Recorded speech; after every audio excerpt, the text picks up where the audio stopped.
It's now time for Ermanni and Edwards with Maz, live on the Woodward Sports Network. Every day, 2 to 4 p.m. Starring Ryan Ermanni, Michigan great and former NFL baller Braylon Edwards, and of course, Tom Mazawey. Let's talk some sports.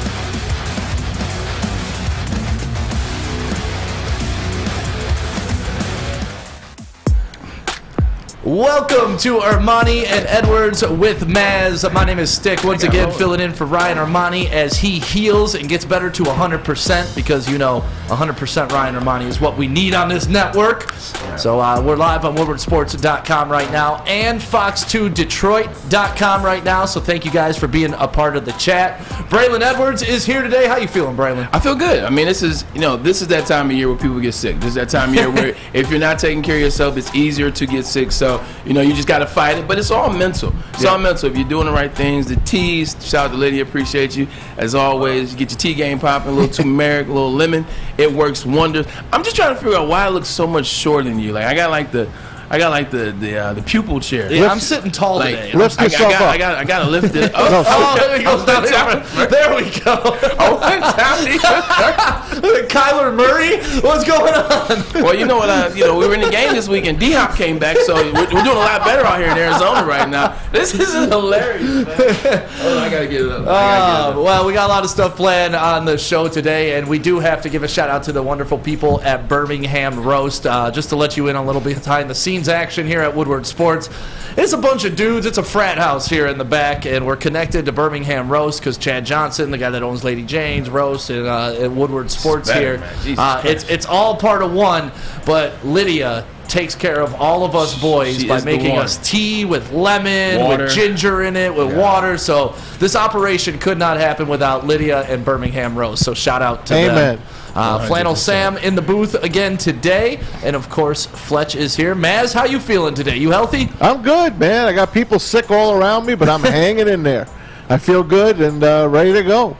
Yeah, it's going to be a great show today. We have John Maakaron from Sports Illustrated. He's going to be joining us in the 3 o'clock hour. Ton of stuff to talk about today. ESPN came out with the needs for the Detroit Lions, their number one need for next year. I don't agree with it. Braylon, you guessed it, so I'm assuming that you kind of agree with it at some point. I do. And we're going to talk about that. We will. Yeah. I agree with it, and we can talk about it as to why I do agree with it. Yeah, I do not, and we'll talk about as to why I do not agree with it. Flannel Sam, how you feeling today? I mean, I'm as healthy as a horse. I mean, I didn't mean to jinx myself or anything, but it's always good to be back on a show that I used to be on. It's a good family reunion. So I'm always up for that. Let's have a great show, fellas. Did you miss this time slot? I mean, I did from time to time. There's some times where they were talking about some stuff and I'm just like, man, I would love to be on the air right now. But you know what? JB does a great job in my absence. Yeah, JB does a phenomenal job, and he's also sick, so hopefully JB will get better soon as well. But it's going around. I mean, it's been snowing the last couple days. It's just, Michigan winter's here. I mean, you get used to it. Like, it's nothing new. It's nothing that you're like, man, I can't believe the weather's like this. Like, this is our weather. I mean, this is what we get used to. So at the end of the day, we're here, but it's time to get busy. Let's talk some sports, Let's baby. do it, man. Let's see. What do you want to start with first? I mean, the college football playoff rankings came out, and officially Michigan is sitting at number 3. I like to believe that to be the champ, you got to beat the champ. So I don't completely understand why Michigan would be below Ohio State since they beat them last year. But I understand this is this year's rankings. It has nothing to do with last year's team. Georgia sitting at number 1, Ohio State 2, Michigan 3, TCU number 4, Tennessee and LSU are the ones bringing up the rear. What do you think about Michigan sitting at number 3, though, Braylon? You know what? It's fine. At the end of the day, Michigan, based on your logic, I definitely agree with you. And it's funny because based on that logic is how they basically have Ohio State number 1. 2 reasons why Ohio State is number 2 over Michigan's number 3 is, one, is because when Ohio State's offense is on the field, when you watch highlights of their offense, it looks like a team that could beat Georgia. It looks like a team that has the offense that can go toe-to-toe with the Tennessee and the Alabama. It looks like 2022. Yeah. You running the ball for 400 yards a game and, not passing for 150. That's not what people want to see. That's not sexy. That's not exciting. So I'm not worried about it because Michigan won this same type of game last year. I'm going to keep going back to that. Michigan beat the same type of Ohio State team last year with this same type of offense being good. With that being said, you just got to win out. Like the way that it's set up, it really doesn't matter. We know what's going to happen. We know Georgia's going to be number one. Georgia's going to win it all. Let's say Georgia loses to LSU. Well, Georgia will still be in it. Yeah, LSU will become the first two-loss team to ever make it into the conference tournament because it's the SEC. Everybody loves the SEC, rightfully so, considering how many national championships they won in this last, I guess the 2014 is when the playoffs came into existence. So you're looking at 9 years. SEC has won the majority of them, so I get it. I have no problem with that. TCU will lose. TCU will fall out. It's going to be what it is. Like, it's not going to be anything special. If Michigan loses one, they're not getting in. If Ohio State loses one, guess what? They're not getting in because Tennessee's record is too clean. Tennessee beat the brakes off LSU, who has a chance to get in by themselves. They beat Alabama, who will be ranked number 8 by the time the final rankings are out. So Tennessee is not going to get snubbed because of their record, their wins is too freaking strong. Do you wish Ohio State and Michigan played earlier in the season? Because I feel like, and we've seen this hundreds of times in the NCAA, if you suffer that early season loss like in Oregon, right, you can build back the rest of the season and make your way up the charts. But at the very last week in the season, if you lose, you're just done. There's no room to make it up. So would you rather Michigan and Ohio State play early or late like they do? I like them playing late. Like, it's been the traditional game since my father played at Michigan, since I played at Michigan. It's the same thing now. It's that game you look forward to that's going to be right after Thanksgiving or right before Thanksgiving. It is what it is. Michigan, the Big Ten is not as good as it has been. When you look around the Big Ten does not have the same cachet that it had in 2016 and 2017, 2018. So the fact that, you have to pay for what your team is. It's the strength of schedule. When I look at the teams that should be in the top 4, I look at the top 4 teams based off their resume, and I look in terms of how good I think that team is. If Michigan loses to Ohio State, Michigan doesn't deserve to be in the tournament from the standpoint. I look at Tennessee. Tennessee has one loss. That one loss is to Georgia. But if you look at the winners that they have, they beat Ole Miss. They beat Tennessee. They beat Alabama. When you look at that, I can't ignore that just for the simple fact that I went to Michigan. If I'm looking at Ohio State on the other side, Ohio State, if they lose to Michigan and they have a one loss, their resume is not better than Tennessee. Now, you could argue that they're a better offense or a more comparable offense, but when you look at someone's resume, don't tell me to look at strength of schedule, but then ignore strength of schedule to get your team in or to get, let's get this team in, or this is how, they always disrespect the Big Ten. The best teams deserve to get in, the best 4. And when you look at Tennessee, you can't tell me they're not one of the best 4 teams in the country if it plays out that way. So, top 4 teams should get in. Now, TCU, that's a team I don't like, but they're going to lose anyway.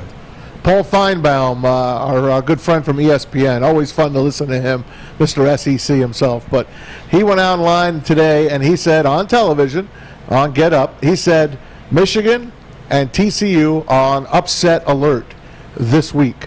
TCU plays at Baylor. Michigan hosts Illinois. What happens if Michigan loses to Illinois and beats Ohio State and then wins the Big Ten championship? Are they still in the 4? I think so, because Michigan would have beat Ohio State. I think TCU is going to lose anyway. People don't really like TCU. No, let's say they don't lose. You said if TCU does not lose? Then they staying in. I think so. Okay. I think because at the end of the day, you know what it comes down to outside of SEC bias? It comes down to viewership. Yeah. It comes down to representation. And we've seen for the last 2 years, all the Fox games last year in terms of Michigan having the best overall viewership on Fox last year. This year, hell, Michigan versus Indiana was the #1 watch game in the week that they played. Michigan is a large brand.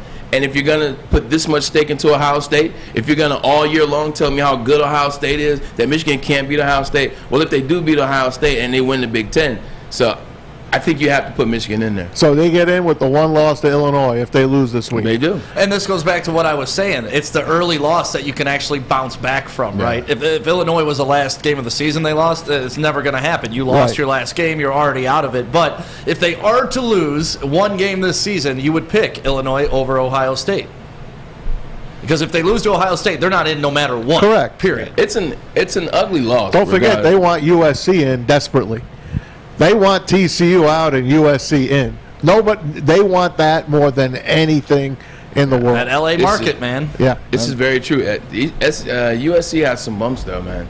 And they're going to have to play in that that Big 12 championship game. It's going to be USC versus not Oregon anymore. It's Washington or still Oregon? I'm not sure who's second now in Pac-12. I think it's Washington. I want to say, it's UCLA or Washington. UCLA lost last week, too. But they have to beat UCLA. Yeah, they still have to beat them and Notre Dame. They have to beat UCLA and Notre Dame. Yeah. That's why you got to look at that path that they're walking right now. They beat up on UCLA. It's a damn good team. I'm thinking one-loss team. They're two-loss team. Two-loss. That's the last week. But you beat them. You beat Notre Dame.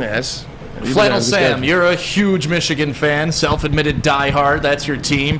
How would you feel if a one-loss Michigan team did not get into it after they beat Ohio State? That's a tough one because from my standpoint, Michigan has everything they want right in front of them. If they just win out, they're in, and there's no question about it.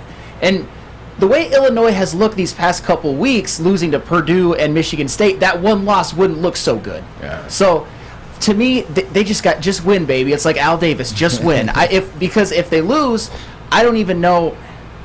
They will not have earned it because their schedule is weaker than some of those SEC teams, like a Tennessee, even a TCU or someone like that. It's just, I just want them to keep winning football games. Just win out, you're in. Now, when you say they wouldn't have earned it, for the most part, I agree with you. But looking at it from this way, by the time we get into the end of the season, if Penn State wins out and they finish out, Penn State will probably floating around somewhere between 8 to 10 in terms of final ranking. So that would be a huge win for you. That's a quality win. Then you beat that's damn sure quality win. Then you beat Ohio State. Ohio State's been 2 pretty much the whole season, the whole year. So you beat an 8 seed, you beat a 2 seed, and you won the conference.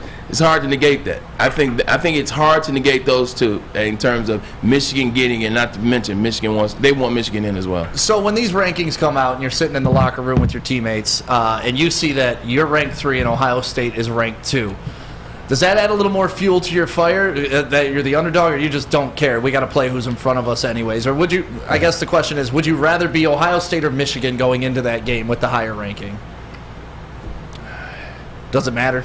You know, from a player's point of view, it doesn't matter. Okay. You know, you're looking at it like this, like, hey, it doesn't matter if they're 2 or 3. We just got to beat them. Yeah. We got to go out there and beat them. Like, when we go out there and beat them, whatever happens. I think my junior year, we played Ohio State, and we were 7. We were 9, and they were 2.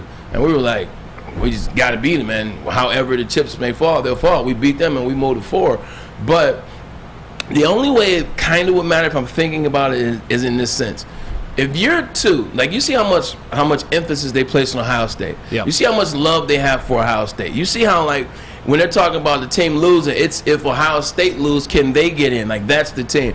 If we were the 2nd seed and they felt that way about Michigan, then it would be different. Then you want to be the number 2 seed because you're like, some way there could be some wiggle room. Yeah. Maybe you sneak in.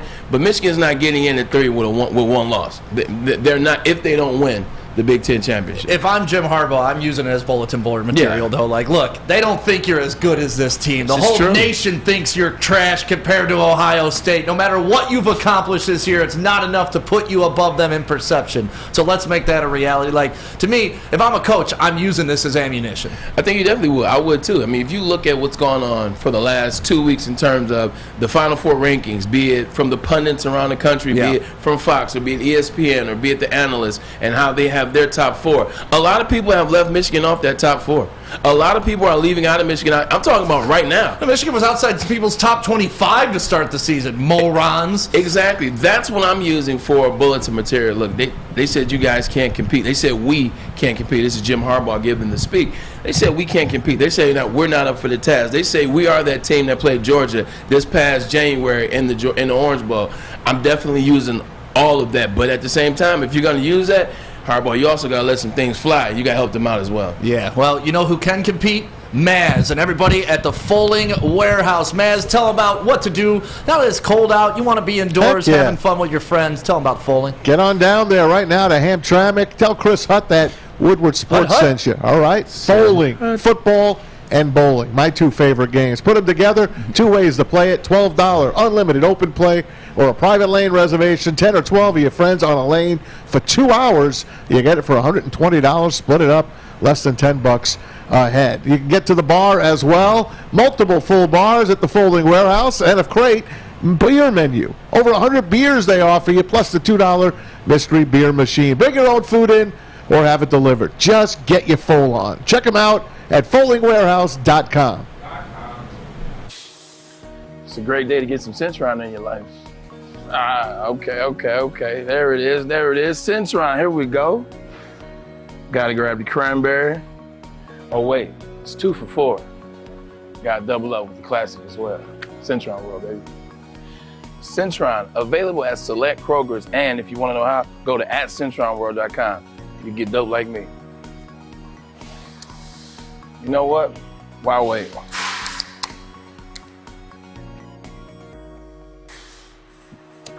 Great taste, guaranteed.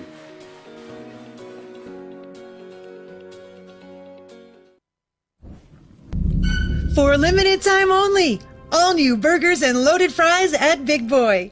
It's not a Slim Jim, it's the Big Jim. The chili cheese is such a tease. Guess what else is new? The bacon blue. How about upgrading those fries? Chili cheese fries, baked potato fries, nacho fries. What will it be? Satisfy those taste buds at Big Boy. Get a shot up. This is for the win. All of Detroit's sports teams live on Woodward. All of Detroit's sports coverage lives on Woodward Sports. Driving the best in Detroit sports coverage. Planet Fitness is the official studio sponsor of Woodward Sports, also home of the judgment-free zone. You can work out for only $10 a month. What? Only $10. Only $10. It's crazy, isn't it? What? Or upgrade to the Black Card for unlimited guest privileges, hydro massage, and more. Join in club today or go to planetfitness.com. Planet Fitness, where your fitness is essential. Essential.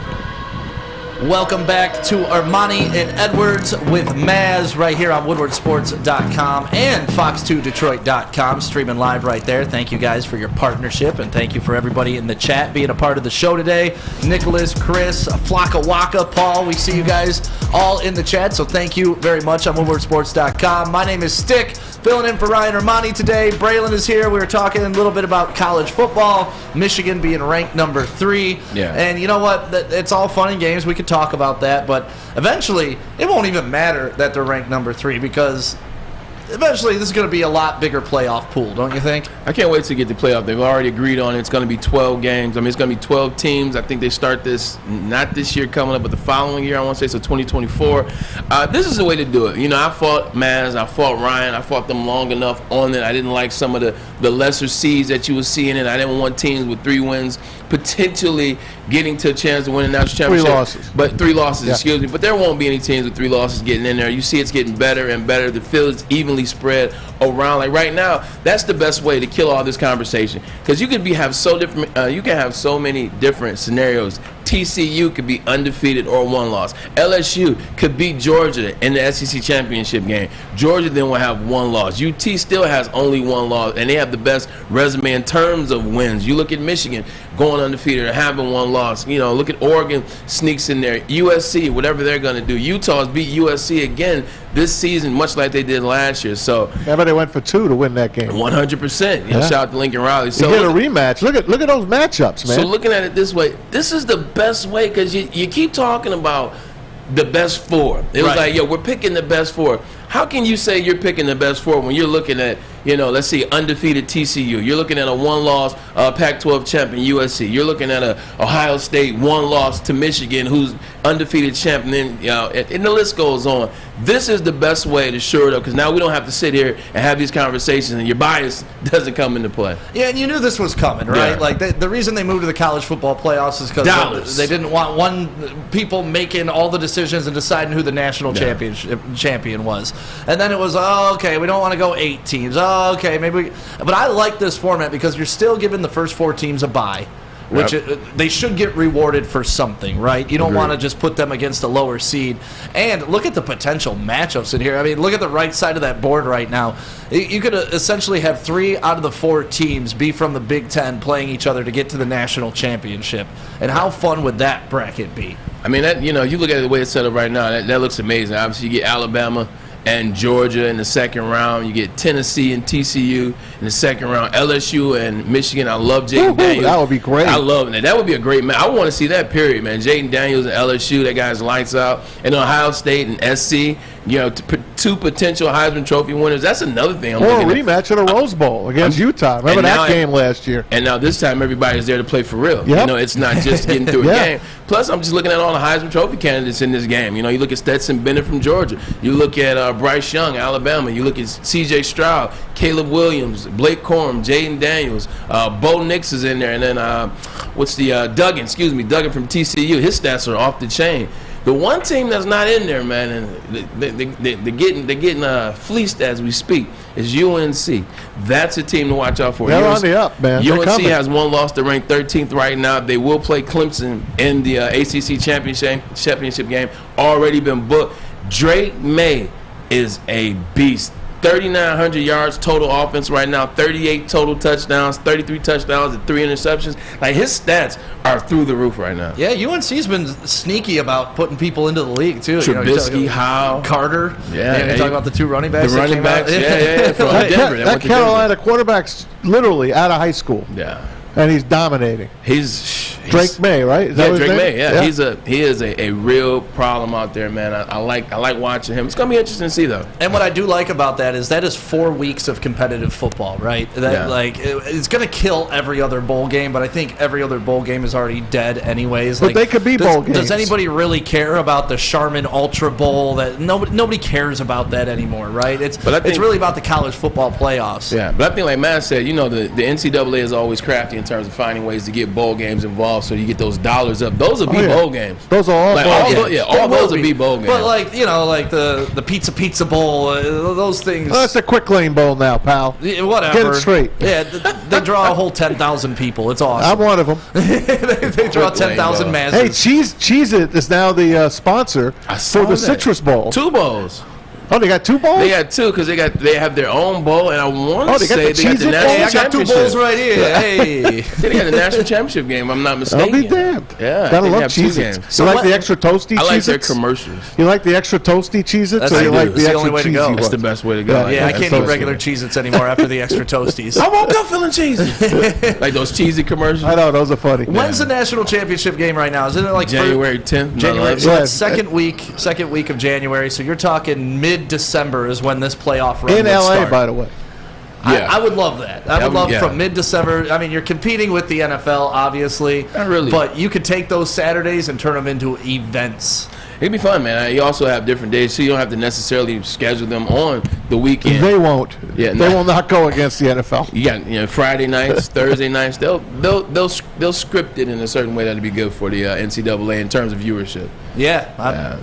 The only thing is, like, once you get to your New Year's Eve games and your New Year's Day stuff like that, like I said, those bowls won't mean as much, so you're going to kind of lose that viewing because you're just going to be looking forward to the playoff games. New Year's Eve is the semis again.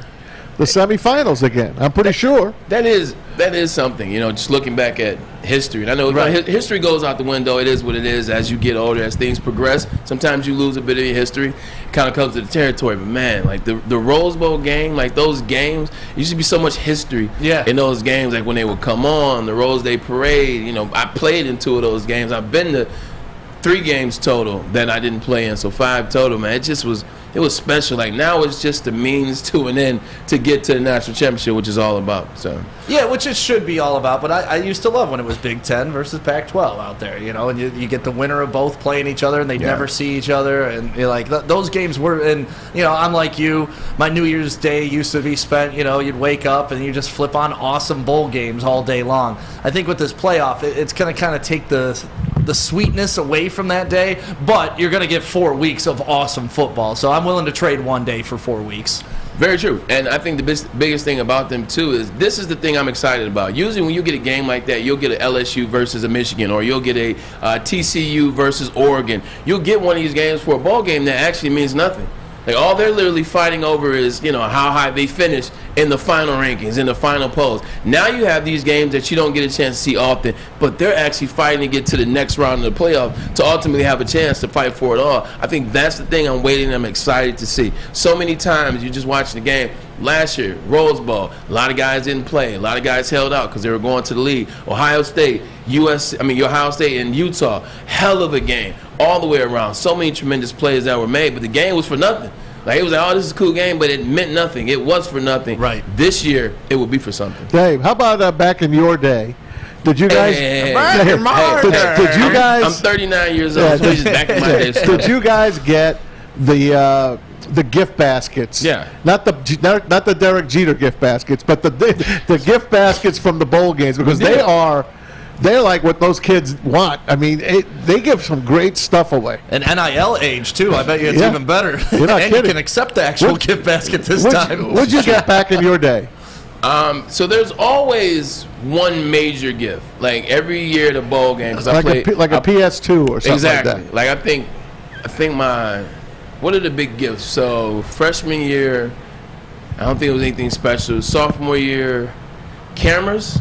I think we got camcorders. Like, I think we got Panasonic handheld cameras with the flip type deal. Those got a lot of guys in trouble. I won't say why. I just say got a lot of guys in trouble.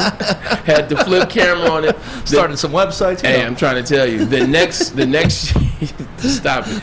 The next year was an iPod. Like, it was like, one of the bigger iPods that held 200 gigabytes or something. So he had one of those, a couple small trinkets of gifts. And I think the last year was a PS or an Xbox 360.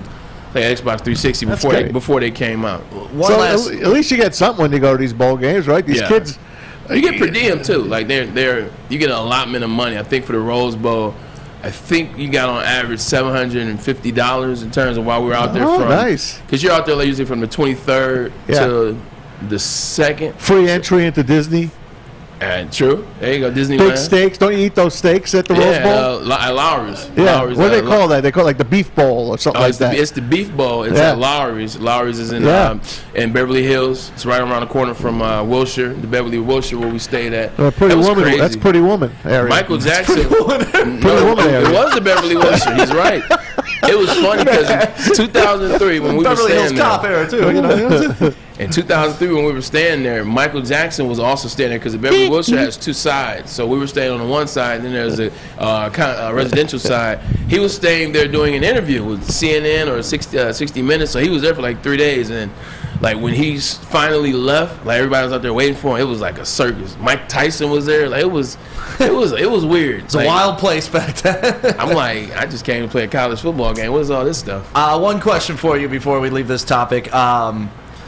We were talking about how one-win teams can get in, and you need to be undefeated to get into the top 4. Do you think that this will kind of not demotivate players, because you always want to go out there and win, but knowing that I kind of got a safety net because we can still get in the playoffs at 8, 9, 10, 11, 12, does that take any pressure off the college players? I think it does. I think it takes pressure off the players and the coaches. I think it allows you to kind of like play relaxed. I think it allows you to stay within your game. I think whenever you get in that situation, I remember being in college for us, you lose one, it's over. Right. Like when I was the BCS era, you lose one, it's over. Unless you get lucky at the end somehow, whatever, you can sneak in there. But pretty much if you lost one, it was over. So like you got these kids, man, we've worked from January all the way to August for that season. We've put all these blood, sweat, and tears, this effort, this energy. We've gotten better. You've become the best version of yourself through workouts and through, mental preparation. Then you lose the opening game of the season. It's like, damn. All that for nothing. It's like, and so you're like playing, a lot of times with coaches, you're playing tense. Like coaches are not wanting to go for it. They're not wanting to do things That's like where that. I was going to go from this. this. You're playing so tense. And players, they're playing with their buttholes tight. But now, when you're playing like this, and you're like, man, we can lose a game. We can lose 2 games. You know what I'm saying? Whatever. You don't want to lose those 2. But it allows you to play more relaxed, more calm, and say you just go for it. Like, hey, we're gonna make it happen. We'll be okay. I think we'd see more open football. Instead of like Jim Harbaugh turning around and handing the ball off 50 times a day. It's like, all right, we can kind of risk it here because if we lose to Penn State on the road, it's not going to kill us as much.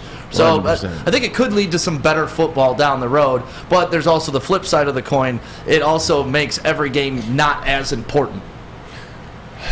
Yes and no, because it's still college football, man. Like, teams are getting better and better. You don't want to mess around and try and think you can lose 2 and not get in.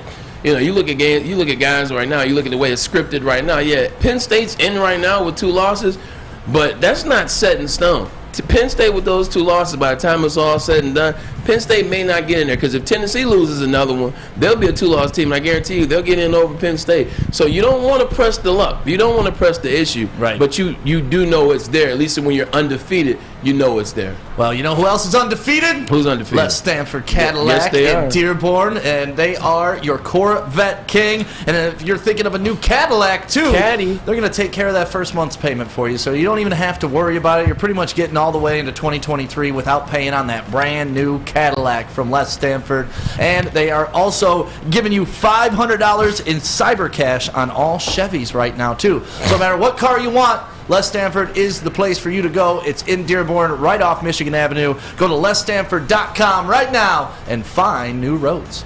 Find them. At work and at home, we're there with smarter security solutions. Featuring complete automation with customized alerts and more. For over 90 years, we've been the company that's been counted on to protect what matters most, all with personalized service and care. Right now, for a limited time, receive a free video device plus free installation with a new home system. Guardian Alarm. We protect Michigan. 3 NBA championships. Detroit fans were there. 11 Stanley Cups. Detroit fans were there. 4 World Series wins. Detroit fans were there.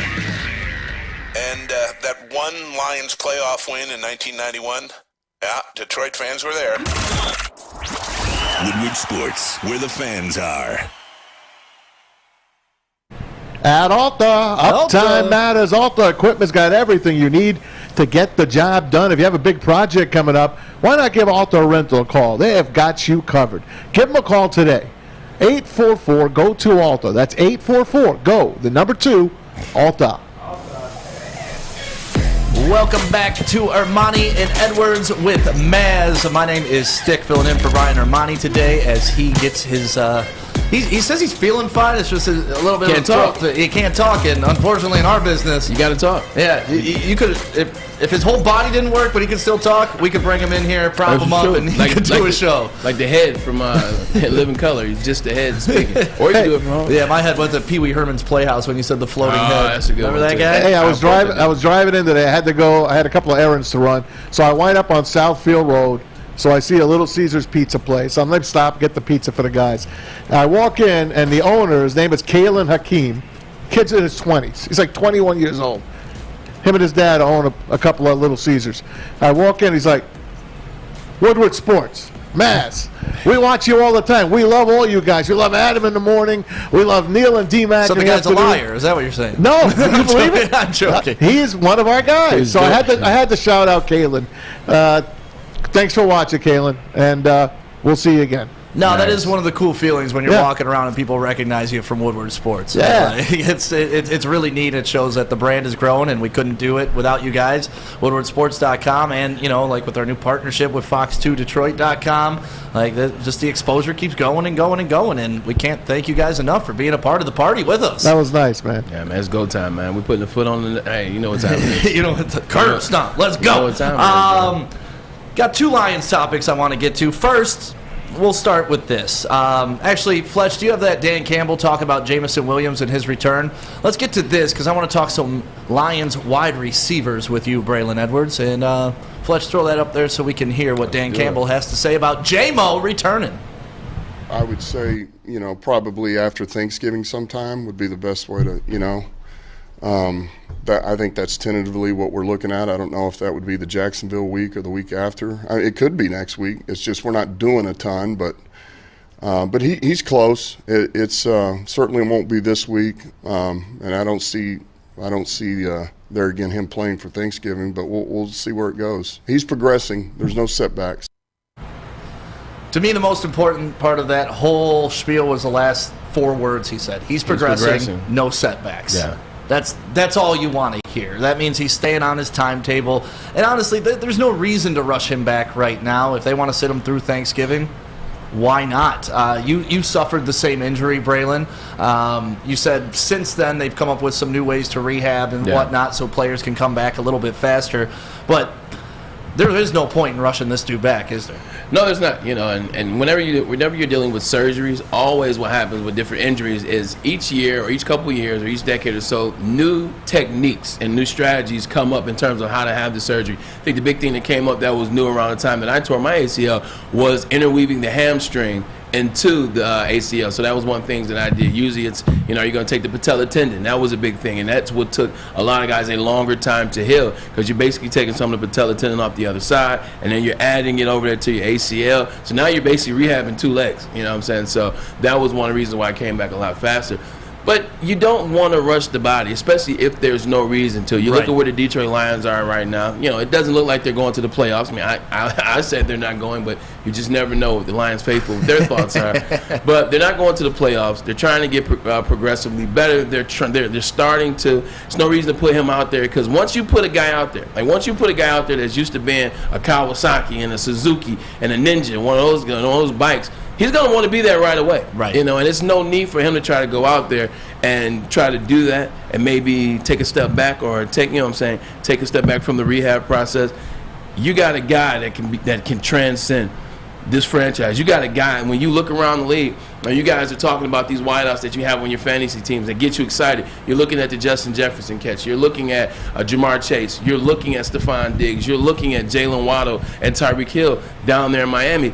Jameson Williams is that wide receiver. Jameson Williams is that type of wide receiver. That's why Brett Holmes drafted him. That's what he's going to bring to this franchise. If you know you got that in the garage, you don't want to bring it out, in the winter. You want to bring this Corvette out when it's 85, it's sunny, and it's July. Well, that's at least what it will be here in Detroit and Michigan. So no need to bring him out in the wintertime. You wait till the summertime and you get this drop top going.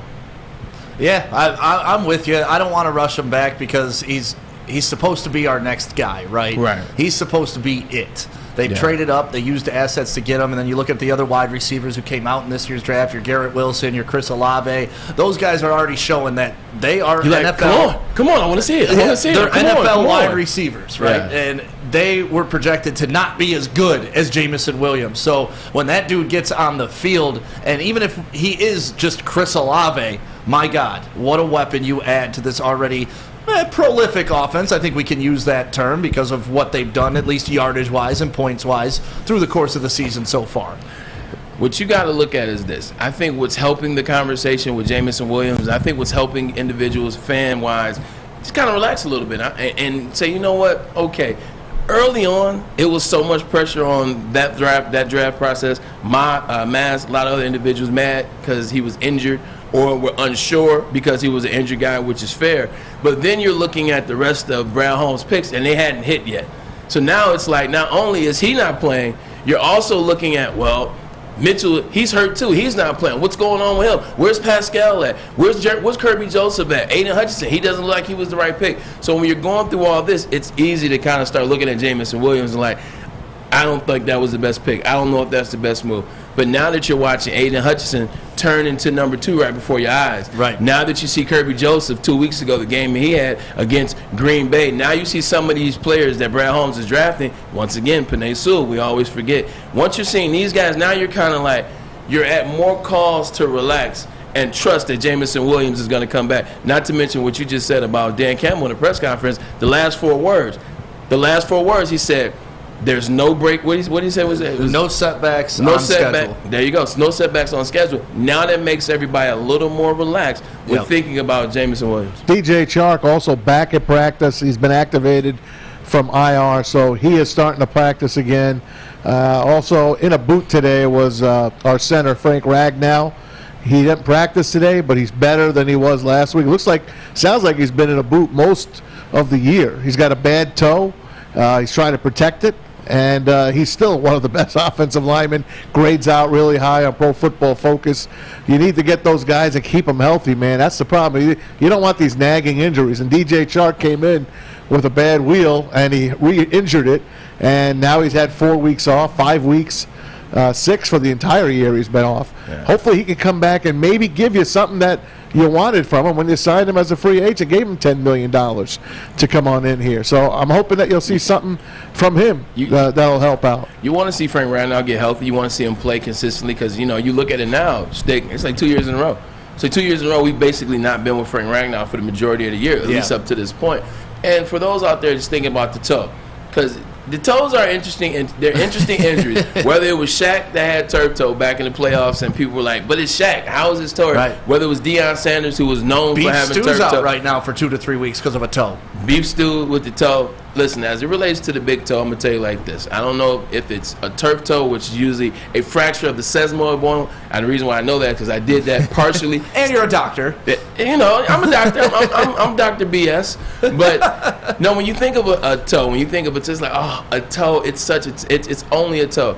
The big toe controls so much when you're out there running, man. Like when you're out there running, jumping, planning, like the control of your foot, it runs through the big toe. The big toe is the toe you need the most. If it's a pinky toe, it's on the opposite side of the pinky toe, like a Harlem Nights. You know, you get your pinky toe shot off. You'll be okay.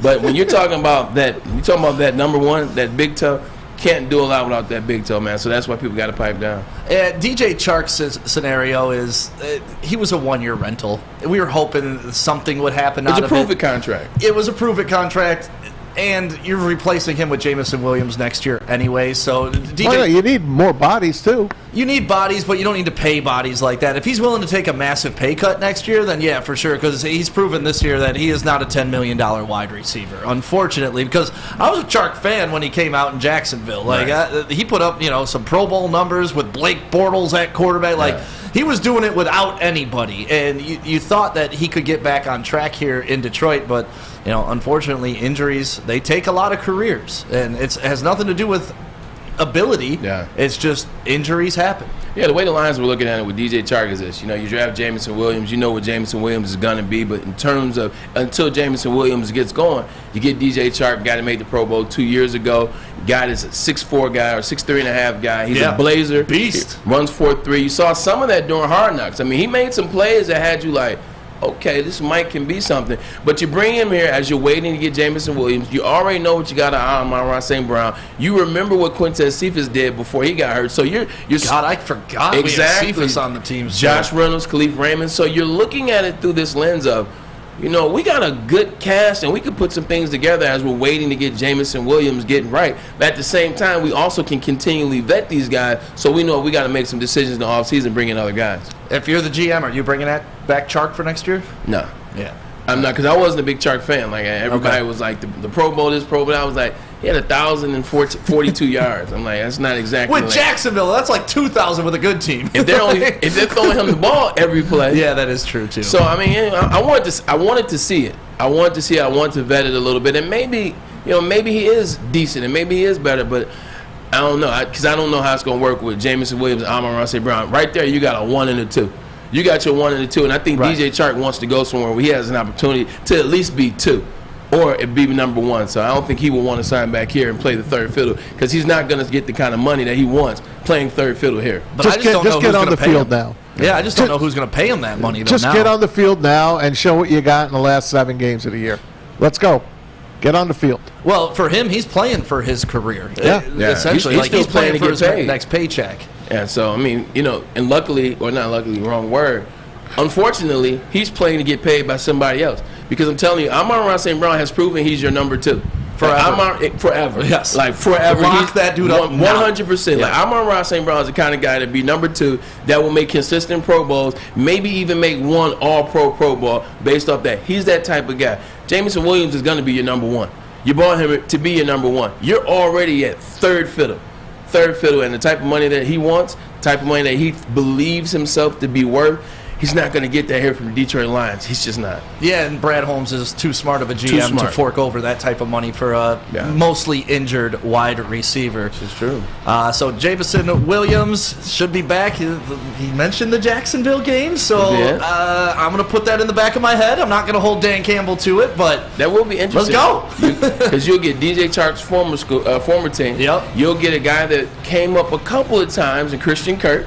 Thought about it until he got paid what he got paid, and obviously Jameson Williams. So that will be interesting. Christian Kirk, by the way, he's having a decent season. He's showing out, man. That's for sure. Well, there's also something I want to talk about next. ESPN put out the Lions biggest need coming up next year, and I do not even put this in our top 5 needs, so we're going to discuss that coming up You're next. wrong again. Yeah, okay, Maz. Then we're about to have it out again, Maz. You ready? Shoot. I disagree with you, too, this I'm always time. ready. Yeah, that's all right. I'm used to people being wrong around me. It's okay, Hey, guys. it's all good, brother. It's all But good. one thing you How cannot many make times has it been you? One thing you cannot make the wrong decision on, that is going to Lady Jane's to get your hair cut. They got the precision haircuts, and you see the lovely young lady behind Maz when that cam pops up. Her name is Alyssa. She is cutting my hair right when I get out of this show, about 4:30. So I'm walking in, I'm requesting the King's treatment. I'm going to get the scalp massage, the shoulder rub, and all that good stuff, get the beard taken care of, and you can too. Walk in anytime. Lady Jane's, it's wicked awesome. Wicked awesome. Wicked. Thanksgiving is all about family and friends. That's why Woodward Sports wants to send you and your crew front row for the Thanksgiving Day football game. Easy there. Hey, it's Thanksgiving. Shouldn't you be in Detroit losing a football game right now? That's right, you and 3 people that you're thankful for sitting in row number 1. So close you can hear the action, smell the excitement, and taste the glory of Detroit football. All you have to do to enter is retweet or share our post on Twitter and IG and tag 3 of your friends or family. If all 3 of those people are following Woodward Sports too, and we pick your name, you and your crew will all get the best seats inside Ford Field. So hop on Twitter and Instagram and tag your crew. And we'll see you Thanksgiving Day at Ford Field. Brought to you by Lady Jane's and Custom Health Centers. Hi, I'm John from Better Rate Mortgage, and to me, family is more than blood. That's why I have the biggest family in Metro Detroit. If you're looking to buy a house or refinance and need a loan, come get treated better than family by me and our entire team here at Better Rate Mortgage. We pride ourselves on giving you better advice, better service, and a better loan experience. That's why we are Better Rate. If you're looking for a new mortgage, come get treated like family. Actually, better with Better Rate Mortgage. Visit us at mybetterrate.com or call at 248-480-4467 today. When you need apparel, there's only one place to go. Big Frog in Novi. With no setup fees, no artwork fees, no minimum, and a 24-hour turnaround, you can have your whole team outfitted in no time. Embroidery, direct-to-garment, vinyl, and screen printing, Big Frog has it all in all the styles you want. So whether it's a sports team, fundraiser, school event, or corporate needs, Big Frog is your one-stop destination. Visit bigfrog.com/Novi or call 844-4-BIG-FROG. We are the network for Detroit by Detroiters. Welcome to the Woodward Sports Network. Love the partnership that we have with Decked Out Detroit and Bedrock downtown. They have the Monroe Street Midway, which they transformed from summer where you could shoot basketball. Remember, you saw Ryan Ermanni step off the bench and hit that three-pointer. Drained it. Now they got all types of stuff for you to go. A giant slide, water, or winter bumper cars down there, plus this thing called putt-putt, where you get to play putt-putt with a hockey stick. That's right. Darren McCarty's probably going to be down there showing off his skills, too. So if you're looking for some fun to do, date night, whatever you want to do, family night, just have some fun. Go downtown, shop, eat, and play with DeckedOutDetroit.com. Welcome back to the Ermanni and Edwards show with Maz. My name is Stick, filling in for Ryan Ermanni today. He is on the mend. Got to get that throat right. We have Flannel Sam in the sound booth, and we also have stop it, Braylon. And we also have Fletch in the TD booth. All right, guys. Maz, you ready to have it out, buddy? Let's go, man. Because when I read this art, when I saw the headline, I knew right away what the answer was. And so why don't you tell them what the headline is? This is from ESPN.com. It is the 32 NFL teams and what they need the most in the offseason. This is by Eric Woodward from the ESPN.com, writes for the Lions. Go ahead, Stick. Take it away. And I will read what they said, and I disagree with this wholeheartedly. Before you say it. Yeah, why don't we have everybody in the WoodwardSports.com chat guess? What do you guys think the Lions' biggest need is in the offseason? The biggest need for the Detroit Lions team that is on the field right now, like the record-setting, horrible defensive team that's on the field right now. Right. Oh, hey, if we're in the courtroom, that's called leading. In the courtroom, that's called leading. Slam the gavel. Slam the gavel. Okay, you know what? Watch out over So there. let's get some ideas from our peeps. We're looking WoodwardSports.com. Yeah, WoodwardSports.com. You can't leave. Now, you guys, let's chat about it. Let's have Flannel guess. Flannel, what would your first initial reaction? What do the Lions need most this offseason? Well, I actually know the answer, so Okay. yeah. But do you agree with the answer? It's a need. Like, it is a need. I wouldn't say it's the top need, but Thank you. it's not set in stone. Okay, what is your need then? Go ahead. What does your Lions need? If I had to pick First one. linebacker. Okay. Linebacker.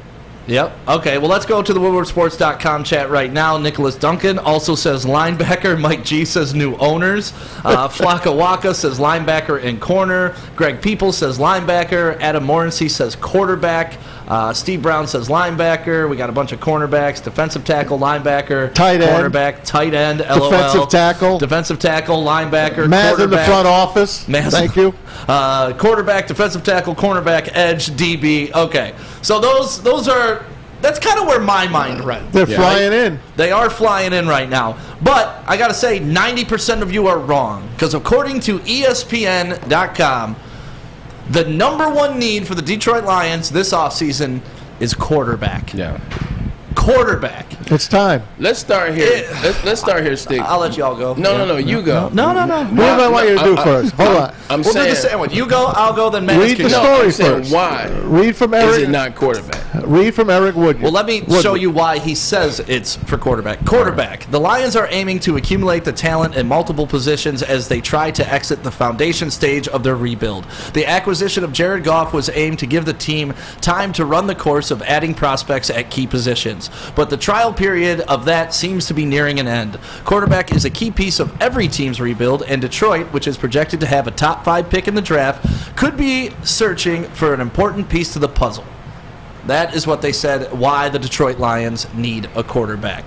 Braylon, why do you feel that they need a quarterback? No, you're so eager to tell us why you disagree. You go first. Because it's just simple to me. You have the worst defense ever in the NFL. Right. Our offense is top 10 easily. To start the season, the offense was number 1. Right. You have the number 32 ranked defense. We talked about a little bit yesterday. You only have 2 players. You have Okudah, who's showed out lately, and you have Aiden Hutchinson. So you only have 2 staples out of 11 right now. Kirby Joseph, we could say, is on his way. We could say that, but he's not there. We have nobody at the linebacker position that you would consider elevated or would be a starter on any other team. So to me, it's like, why fix what's not broken? That's where I go with this. You know your defense is 32nd ranked in the league, even after these past 3 weeks when we've only given up 12 and whatever points. We're still dead last, but this guy says quarterback? And here's why he's correct. Here's why he's correct. Linebacker, yes, is the number one need in terms of you're just looking at the team that's constructed. If the team that plays on Sunday, this particular Detroit Lions is linebacker. Because remember who was the guy begging to get Bobby Wagner in the offseason? Then I digress with how much Bobby Wagner would cost. Then I was begging to do a deal with Roquan Smith, and they told me, oh, it's the same division. You were right. Meanwhile, you trade T.J. Hockenson to the Minnesota Vikings. Last time I checked, that's also in the same division and conference. So I always knew it was linebacker, and I still agree it's linebacker. But what the pick the Detroit Lions will have, the pick that they'll have, their first pick, you're not drafting a linebacker at that position because there's not a linebacker out that deserves that pick unless you're talking Will Anderson, who's not a Mike linebacker. He's an outside linebacker. The reason why it's quarterback is because quarterbacks are the wave of the future. That's how you get into the Super Bowl. That's how you win the Super Bowl. You want to tell me about Jared Goff when everything is peaches and cream and everything is good, he looks good. That's fine. To win a Super Bowl, to be a consistent playoff winner, everything is not going to be peaches and cream. And when you don't have a starting wide receiver, I don't want it to be an excuse for the quarterback. Well, he didn't have Amon-Ra St. Brown. I don't want it to be he didn't have DeAndre Swift. I don't want it to be, well, Frank Ragnow was out. Great quarterbacks, the quarterbacks that get drafted in the top 10, in the top 5, those quarterbacks are the ones that can make it happen when those guys get hurt, when they don't have those guys there. They carry you to the Super Bowl. If they hit, right? Because, I mean, there's plenty of guys that have been drafted in top 10 that don't do a damn damn thing. Josh Rosen. Understood. You want to keep having that conversation? Well, let's keep not drafting quarterbacks and let's see what the Detroit Lions do. How many times have you had an opportunity to draft a quarterback and you just refused to, and now we're sitting here 6, 7, 8, 9, 10, 11, 12, 13 years later saying we wish we would have drafted this quarterback. We wish we would have drafted that quarterback. The only draft you can point to that, to me, is the Tua draft, right? Because you passed on Herbert and Tua. Right. Like, those are two surefire starters. He's talking about all the drafts. Yeah. They haven't taken a quarterback in a draft since Matthew Stafford. There might be one or two that I'm forgetting that are bottom of the barrel. No, because they haven't. Right. No, they haven't. It's always this will work. Or, we can keep this Band-Aid on it long enough until once we get good, then we get our quarterback. Or maybe we just, stay head above water for long enough. I'm just telling you like this, Dick, and this coming from a guy that's non-biased. You got to get the quarterback when the quarterback's there. There's some quarterbacks in this draft. You got to get one. You got 5 picks in 65, the top 65. You got a chance to get your quarterback and all those defensive players you need at the same time. Jared Goff's not the guy. Listen, he's a nice guy. He's a great guy. When everything is there and it's working, yeah, it looked great in the first 2 games of the year. Looked really good. But every time he got to be the guy to make the play, he can't make the play. There's overthrows, there's underthrows, there's interceptions, there's fumbles. Like he's not the guy moving forward for the future. I know you've played with some bad quarterbacks, I'm saying that, not Braylon saying that. I'm saying that. I have. Okay, all right, cool. At least I definitely have. The guy did a commercial with Charlie Fry, and I wish I would have had a quarterback. But do you think so? You're putting Goff on Charlie Fry level, or no? Like this has nothing to do with Goff or Charlie Fry. This has to do with the Detroit Lions needing a quarterback. If you want, I think they have their quarterback. They based off what? There's never been a moment like, you know what, let me slow down. How many times have you been at the end of the game and you're not that sure that the Detroit Lions can win it because that's your quarterback? The last game, I could point back to a week ago where the quarterback drove the ball down the field and got us the game-winning touchdown. Braylon, hold on. But I understand that, but at the same time, you didn't believe that he could do that. You were hoping. There's one thing to hope a guy can do it. Those aren't the guys that you want to be your leader. You want a guy you know is going to do it. Patrick Mahomes, you know he's going to make the play. Josh Allen, you know he's going to make the play. And the list goes on. But we had that guy with Matthew Stafford, right? Wasn't he the guy that could bring us back from being down all the time? And what were the team record then? They were awful, so that, like, to me, it is more about what's around him than the guy taking the ball from center at all times. Because we've had that with Stafford. We had the guy. He didn't do a damn thing. He didn't even get a playoff. I put it to you like this. I put it to you like this in layman's terms. If every time a player on the team gets hurt, you have to say, well, he didn't get it done because this player was hurt. He didn't get it done because this player was out. That's all I heard on Matthew Stafford's career, though. I'm talking about a line, if he had a running game. I'm talking about with Jared Goff. I'm saying, like you never believe that this guy is the guy. Like, deep down in the places you don't talk about, you don't believe Jared Goff to be the guy that's going to win you a Super Bowl. You hope Jared Goff is the guy that can be on the team when you put everything around him to be good enough. Hope ain't going to get it done. But aren't you doing the same thing by rolling the dice with a rookie quarterback that may not pan out? At least you ain't paying him $30 million. But look what happened with Trey Lance and Jimmy Garoppolo. You want to be stuck in that situation? Jimmy G's not even getting paid. Yes, I want to be. Yes, I want to be. Jimmy G's not even getting paid. Yeah, I want to be in that situation. Jimmy G's making $10 million. Yes. And Trey Lance is still in his rookie deal. Everybody in the NFL will want to be in that situation. Yeah, I don't know, man. Aaron Rodgers spent a first round. The Green Bay Packers spent a first round pick on a quarterback. But they still had Aaron Rodgers. So he's not done and Aaron yet. Rodgers is done. Jordan Love is going to be fine. He's going to be fine. I mean, when? In 40 years? He's going to be a geriatric player getting his first start. Don't get pulled into the stick minutia. I'm not. It's going to be nothing. You're just going to bang your head on the table. Trust me, I'm not. Jordan Love, Aaron Rodgers didn't start for like 5 years behind Brett Favre. It's going to take time.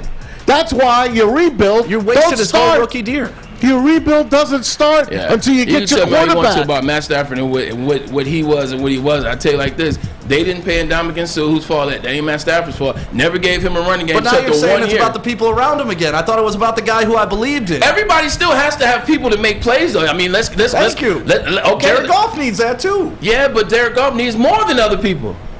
Like, he needs more. And to me, listen, I don't think Jared Goff is a top 5 quarterback in the league. What are we talking about? Thank you. Congratulations. Then what are we talking about? But he's a top 12? No. Yeah.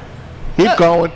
Just keep going. Where do you put him, Maz? He's top 15 quarterback. All right, there you go. So we got a top 15 guy, and you think that's the guy we need to replace, not anybody on a historically bad defense? But what I'm saying is you got 5 of the top 65. You can still get the quarterback and still have 4 picks left. But the conversation is biggest need, and you guys think biggest need is replace a top 15 You player. need to have a quarterback that that can win you games. You need to have a quarterback that's going to win you on his own. He can win you 4 games a year. Like the quarterbacks that get to the teams that get to the Super Bowl, the teams that stay in the conference championship, they have quarterbacks that on their own can win 4 games. You got to have a guy like that if you want to compete in 2022 and 2023 and moving forward. You got to have a guy like that. The guy is just on the team, and you got to wait for everybody else to be there to help you out, and they do something to make it happen to get the spark. It ain't gonna work like that, Stick. You've never been more on your game. Maz, I see you getting red over there. Oh, I don't I'm red. know. Is it Chili Peppers tanning? Did you Yeah, tan too much, I'm or red, is it man. just you're excited? Chili Peppers. Tell about Chili Peppers tanning, Maz, and we'll come back to this conversation because it's not over, and the chat's having a good time. WoodwardSports.com chat right now is having a good time too. That's right, guys. Chili Peppers tanning. We got 2 of them right here on Woodward. 27 locations, more on the way. And if you join the Pepper Club, not only do you get the cleanest salons in the D, you get to meet the Chili Pepper girls. And they'll save you $5 on unlimited tanning against any competitor out there. They are the hottest bulbs, the hottest deals, the darkest tans. Your vitamin D headquarters is ChiliPeppersTanning.com. Introducing the Planet Fitness Guide to getting that post-workout glow. Step 1, what's your why? More epic energy, better sleep, blow off steam? Step 2, join Planet Fitness for just $10 a month and get moving in our clean and spacious clubs. Step 3, bask in that post-workout glow. Join Planet Fitness today for just $10 a month. Join today at any of the 50-plus Detroit area locations. I'm Dr. Jason Olafson, DC, the founder of the Custom Health Centers, and we've helped thousands of people learn how easy it is to lose weight and keep it off with our customized weight loss and body contouring programs. With Custom Health, you don't feel hungry, you eat well.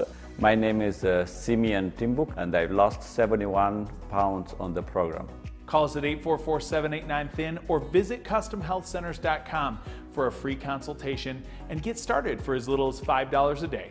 A ton of fun, a ton of sports, and a ton of man meat. Welcome to the Woodward Heavyweights, live daily 5 to 7 p.m. on Woodward Sports. Time to talk about Centron, official energy drink of the Detroit Red Wings. And now for a limited edition, they have partnered up with WoodwardSports.com to bring you the limited edition 6-pack. Go to CentronWorld.com/Red Wings. That's how you get the package. They are here with the Tigers, the Pistons, the Lions, and they are trying to re-energize the community. So we're helping them. Drink it, live it with Centron. Welcome back to Ermanni and Edwards with Maz, live on WoodwardSports.com and Fox2Detroit.com. Thank you guys for being a part of this, especially everybody on the WoodwardSports.com chat right now. Like this conversation in the chat, it's about 50-50. More people calling me an idiot, but I'm used to that, to being up here on the stage at WoodwardSports.com. Maz, the conversation that we're having, if you're just tuning in, is it was put out by ESPN. The number one need for the Detroit Lions in the offseason is quarterback. Yes. I'm in the camp of saying if you have a historically bad defense, you may want to address that. Maz is in the camp of saying you have a top 15 quarterback. That's the guy you need to replace. Tell us why, Maz. Well, Jared Goff's not your answer. Everyone that's watching this show, everyone that watches the Lions, they know that's not your future quarterback. So you've had all these drafts where you're picking in the top 10, and you have not gotten a quarterback that you could bring up through the ranks, teach, and maybe have him take over eventually. You got guys like Bill Belichick out there that have quarterbacks, that always drafted quarterbacks. Jimmy Garoppolo, now Bailey Zappi. The smart teams draft quarterbacks. Who was your former general manager that joins us? Mike Tannenbaum. Mike Tannenbaum says what, Braylon? Got to draft the quarterback every year. Every year until you get the right one. Now, this is not me. This is smart NFL guys. I'm only a guy that's been watching the NFL since 1970. Okay? I'm going to say one thing about Jared Goff. He's a good quarterback. If you go back a few years, he pitched one of the best Monday Night Football games of all time against the Chiefs and Patrick Mahomes. It was awesome. It was supposed to be in Mexico City, but they had problems, so they took it out to L.A. in the Coliseum. It was an amazing game. 54-49. That year, the Rams went to the Super Bowl. They had a terrific team, and he was the quarterback. They didn't win, but he got them there. I understand all of that. The Lions took him this year. Brad Holmes was one of the guys that had obviously been on the scouting team of the Rams that brought him over to L.A. So they take him in the trade with Matthew Stafford along with the 2 number 1s. He was just here to be a bridge quarterback. There was never a chance that this guy was going to all of a sudden be that quarterback again. He's just not that guy. He doesn't have the pocket presence. You heard Dan Campbell the first 4 weeks he was pulling his hair out, talking about Jared Goff, even though they put up 40 Even points. though he led the league in air yards. Yes, but he was still talking about the errors that he made that got turned back the other way for touchdowns. Not to cut you off, I'm going to let you jump back in. But how many times have we seen the beginning of the season fools go? How many times are we going to sit up here and talk about Ryan Fitzpatrick being the best quarterback in the league after the first 4 weeks? How many times have we seen quarterbacks have good, they'll have a good couple first 4 weeks, but it's the longevity of a season. It's the longevity of trying to get to the playoff. It's when you get put in those moments and your divisional rival on the road in December where you got to go down there and get a play. And it's not that you need a person on your team to make a play. It's that you got to go down there and you got to make that play. So you bring up Tannenbaum and what he says about drafting a quarterback. The Arizona Cardinals, I think, is a great example of this. They draft Josh Rosen in the first round one year, decide, well, that's not our guy. And guess what? And then they went Kyler Murray next. They went right back to it. And now guess what? Kyler Murray's not the guy. So how many first-round draft picks are you willing to waste to Kyler find Murray's a guy? been to the playoffs every year that he's been in the NFL. Right, but is he that guy? Every year Is he that guy, though? He's the best that they've had in a very long time. Best that they had, but is he that guy? For them, yeah. I'm not talking for them. I'm talking like... Yes, he is their guy. Okay. Like, he's their guy. Then why do they want him the hell out? Because Cliff Kingsbury's an idiot. Let's talk about that. Cliff Kingsbury made him. Cliff Kingsbury didn't make him. Kyler Murray made himself. In high school, in college, his JUCO year transfer from Texas A&M, going to Oklahoma. That Cliff Kingsbury offense was very the same beneficial. offense that does nothing in December, the same offense that can't win in the playoff, the same offense that was losing at Texas Tech. Where do you want me to stop? He's a disaster. Exactly. When you have a 5-foot quarterback that can't throw over the line, it's tough. It really is tough. But they Talk to drafted Russell Wilson about that. But that's what I'm saying. Like, you know, I've seen first-round draft picks not pan out a lot, right? And we always that's why you keep drafting. We've seen a ton of things not pan out. But at the end of the day, look at Baker Mayfield, Maz's favorite guy. Okay. Sucks. So let's do this. Sucks. So, okay, we've seen a lot of things not work out, but what we have seen is that every franchise in the NFL values the quarterback that you got to draft. So we're the franchise that needs to ignore what all other 31 teams do. You brought up Russell Wilson. Where did they draft Russell Wilson at? Second. Okay, we can go. Tom Brady, where was he drafted? I went in terms of short. I was talking about height. You're talking what I'm saying is you don't need to put your first-round draft pick on a quarterback for it to be the guy. Then you don't need to draft the quarterback, period, because if you're not going to draft one in the first round and keep a quarterback on a rookie contract, then what are we drafting the quarterback for? Just to say we got a backup guy and Bailey Zappi?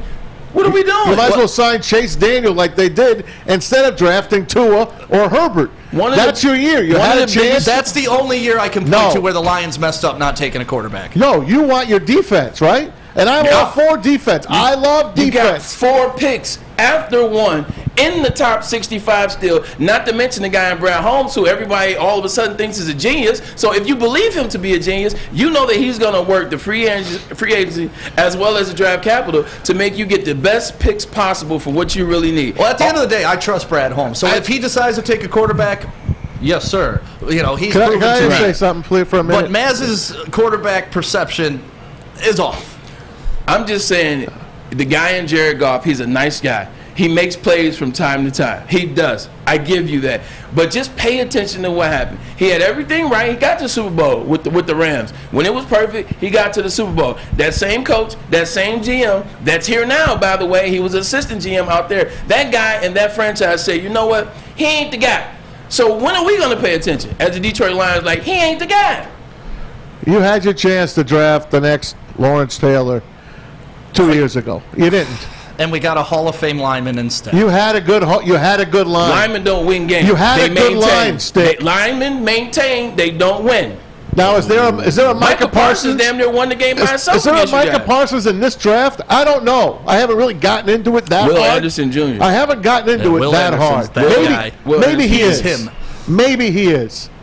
All right, but if he ain't, you better grab. He better have had in his mind last year when he took Jameson Williams. He must have had in his mind, I'm getting Bryce Young next season. I'm putting these two guys back together again. I don't know how the hell he's going to do it, but he better get that guy. Because if you remember yesterday, Dan Miller, voice of the Lions, was on our air, and he said, There's something about this quarterback class that gives me the heebie-jeebies. Yeah. And that's 2 years in a row of bad quarterback classes. Now, they said this was going to be a spectacular quarterback class. Yeah. And I don't see it, personally. I think it's one guy. So you still want him to go for it? If you can get Bryce, yes. Flannel Sam, you usually have a down-the-line analytical take. You go straight by the numbers, not feelings. I'm more of a feeling guy. I like Jared Goff, so I'm going to defend my dude.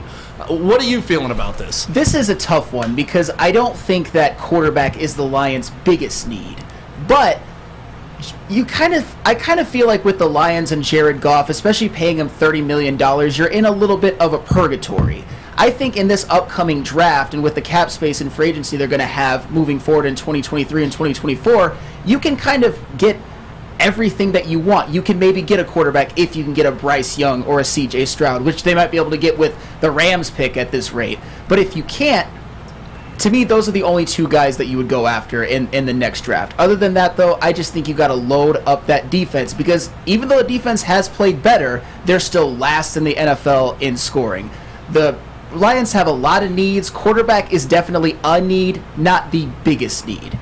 And that's where I'm at. When you say biggest need, I just have a really rough time digesting that because of how bad. If our defense was sitting 20th, I may jump on your side. When do you want to get one then, bud? What, a quarterback? Yeah. I don't. I think Goff is serviceable. Because from now on, the Lions... What does serviceable mean? Like, even the Lions aren't going to be a top 10 anymore. Isn't sexy to me. Like, even the term, it's serviceable. Like, that I think about it like that. If I'm dating a chick and I'm like, yeah, she's serviceable. That mean that's not a good thing for her. That means, you know what? We can go to the movies and we can get busy. Yeah, but that's what I'm saying. Like, I'm not putting Jared Goff on this pedestal. He's the end-all, be-all. He's a world beater. But to me, he's the guy that can get it done, get the things done I need to get done. Why can't you look at it from the standpoint that Sam was saying the same thing that I said? He just didn't say it as loud as I said it. Whereas you got 5 out of 65. That first adjustment needs to be the quarterback, and I tell you why. It's because you're not going to keep getting cracks at these quarterbacks. You're not going to keep being able to look at like, man, we had a chance at Bryce Young. Damn, we had a chance at Tua. Damn, we had a Justin Herbert. Next year or 2 years from now, 3 years from now, you're not going to keep being able to say that. You at one of these chances, you got to snag one because then you still have those 5 picks in 65. You still have wiggle room there. You still can make things happen. I'm telling you, this is the best structured situation to get that quarterback, get that defense, and get your guys going in the right direction. The WoodwardSports.com chat, we had a poll up, and it looks like people are siding with y'all, 67 to 33. The 33% of you, thank you very much. I appreciate you. 67, whatever. Based off of what I'm watching this year, I will answer your question like this, your original question.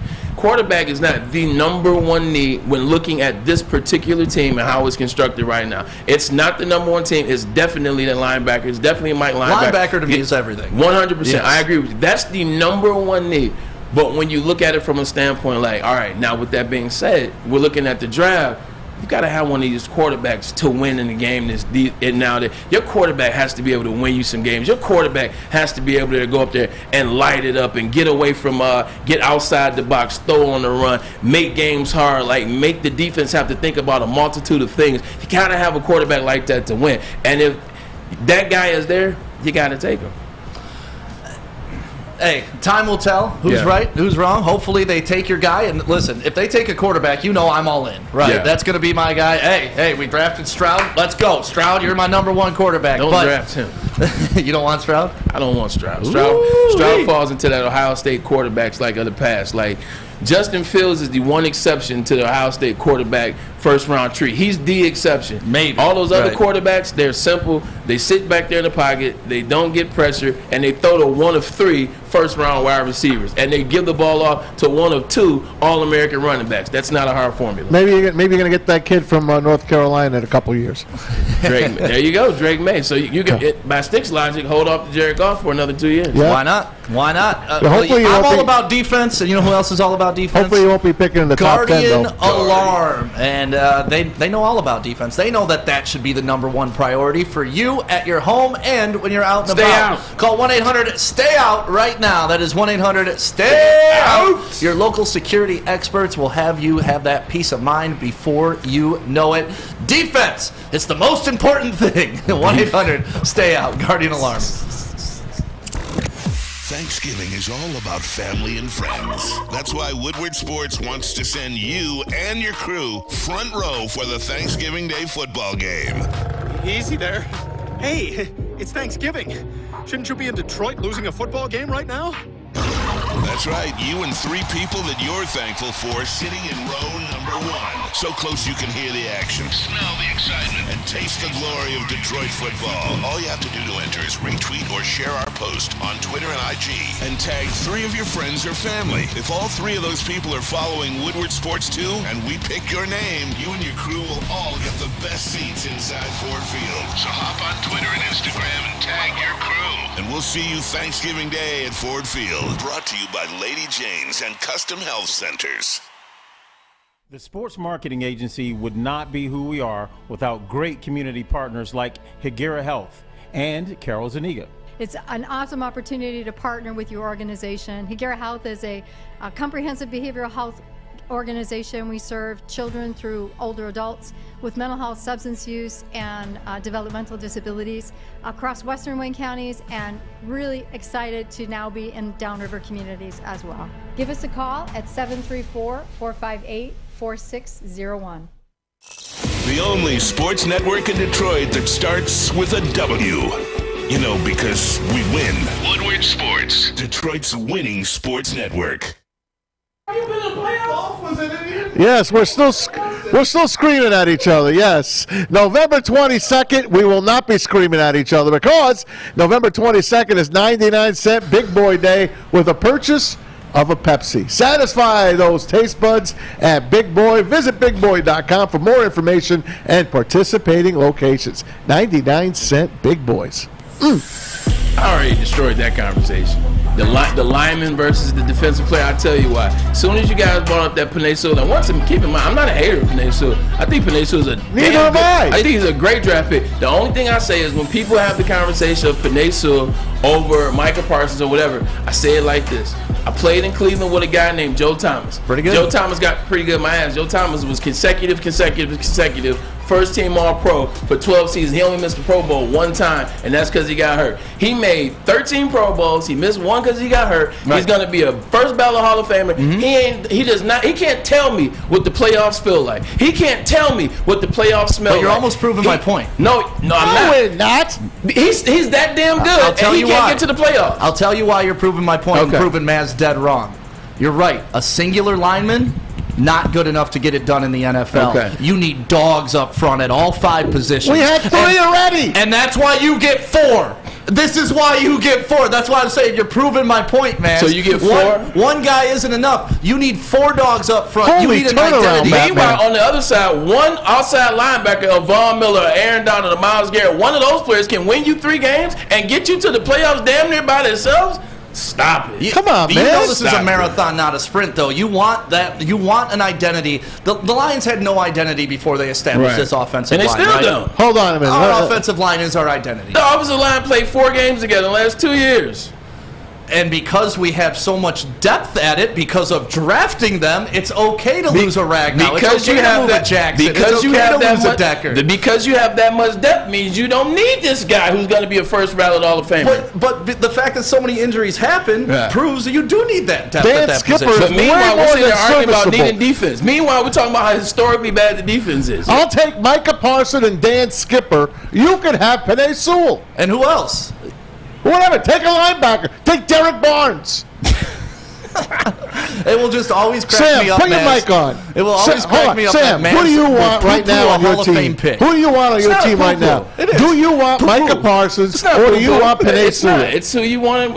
I asked the question. Who you potentially want. Who do you want, Sam? Micah Parsons on your team now or Penei Sewell? Take one. Well, Micah Parsons, of course. Okay, that's it. Shut your mic off. No, I'm just saying. But show some respect to Flannel Sam. I love Especially Sam. when he's agreeing with you. I know. In other words, it's a mic drop. After how you guys treat fish in the morning, stop. What do you mean, you people? But I don't think Penei Sewell was a bad pick. He's not. No, I'm just saying that, like, if you draft a guy who can be a perennial All-Pro, a Pro Bowler, maybe even a gold jacket guy like Neil Rule says, to me, that's fine. Then go get some more. That's all I'm saying. It's not it can't be a bad pick if he's already one of the best right tackles in the NFL. I know that Micah Parsons is generational. He might be the next Lawrence Taylor. He's sure looking like it. But Penei Sewell, I'm not going to fault Brad Holmes for that. It was a good pick.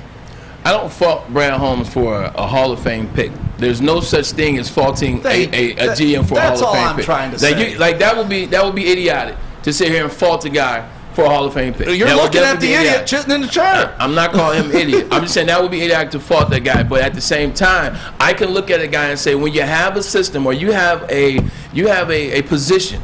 You have a position that actually is pretty good. You got a position that you got a couple first-round draft picks. You got a couple guys making really good cheese. You got a couple backups that we've seen already that are really pretty good.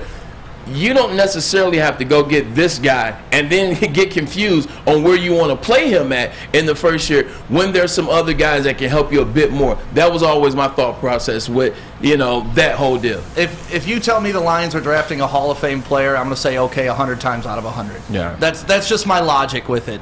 Even if there is another Hall of Famer behind them, I'm happy to get a Hall of Fame player. They didn't take him because supposedly he smokes. That's the downside of Micah Parsons. No, I don't think they took him because it was Penei Sewell dropped, and nobody expected Penei Sewell to be there. No, it was because Micah Parsons had a kid, and there was some other things. People don't like taking. They don't like taking. Gotcha. They don't like taking players that have kids when they first come into it. Some other stuff too, as well. There's the other thing. How are those weird NFL interviews when you're coming out? Did they really ask you questions to throw you off and to test your just skill at handling idiots? I guess they do. First of all, one of the biggest tests is the New York Giants test. It's a 400-question test, and luckily I had talked to Deion Sanders the year before I took it, so I didn't take the test. Deion tells a story. He was like, "Man, I had this one test, man. It was it's like a Giants test or something. I looked, it was like 400 questions. I was like, hey, man, where y'all pick? Where y'all pick in the draft? I'm good, man. I'm taking this test because I'm not gonna be there, but." Coaches, assistants, people, scouts, they have free range because they have this open area where they can get impromptu meetings. Okay. If they catch you in the train station and kind of like the lobby area, say, hey, Braylon, how you doing? John Smith with the New England Patriots. You got a second? And they do these 5-minute impromptu conversations, and they just try to vet you and get to know you. Some people are cool, but there are a lot of V-bags in there. I forget what player it was, but they asked him about his mom being a prostitute and smoking crack back in the day, just because they're like, well, these are the questions you're going to field when you're a professional player, and they wanted to see how he responded to it. To me, it's I get it. You're investing millions of dollars. It's an investment. They don't honestly. They're probably looking at you as more of an asset than a human being at that point. Yeah. So they want to make sure they have all their boxes checked and make sure your demeanor's right. But at the same time, do you really want to play for a team that's asking you that type of stuff? No, you don't. You do not. It makes. I understand it, like you said, to a certain extent, but then again, I don't understand it as well. It's like, what does that have to do with me playing football? Did that come up in my 4 years at insert Big 5 college school here? Did that come up in my 5 years or my 4 years at Clemson? Did it come up that I got into trouble because I was defending somebody talking stuff about my mom because she was a crack whore? No. This stuff doesn't come out. It's the NFL. They're going to pay you a ton of money. They want to ask these questions, but sometimes they go over the line in those meetings. They go over the line sometimes, John. Maz, you doing all right over there?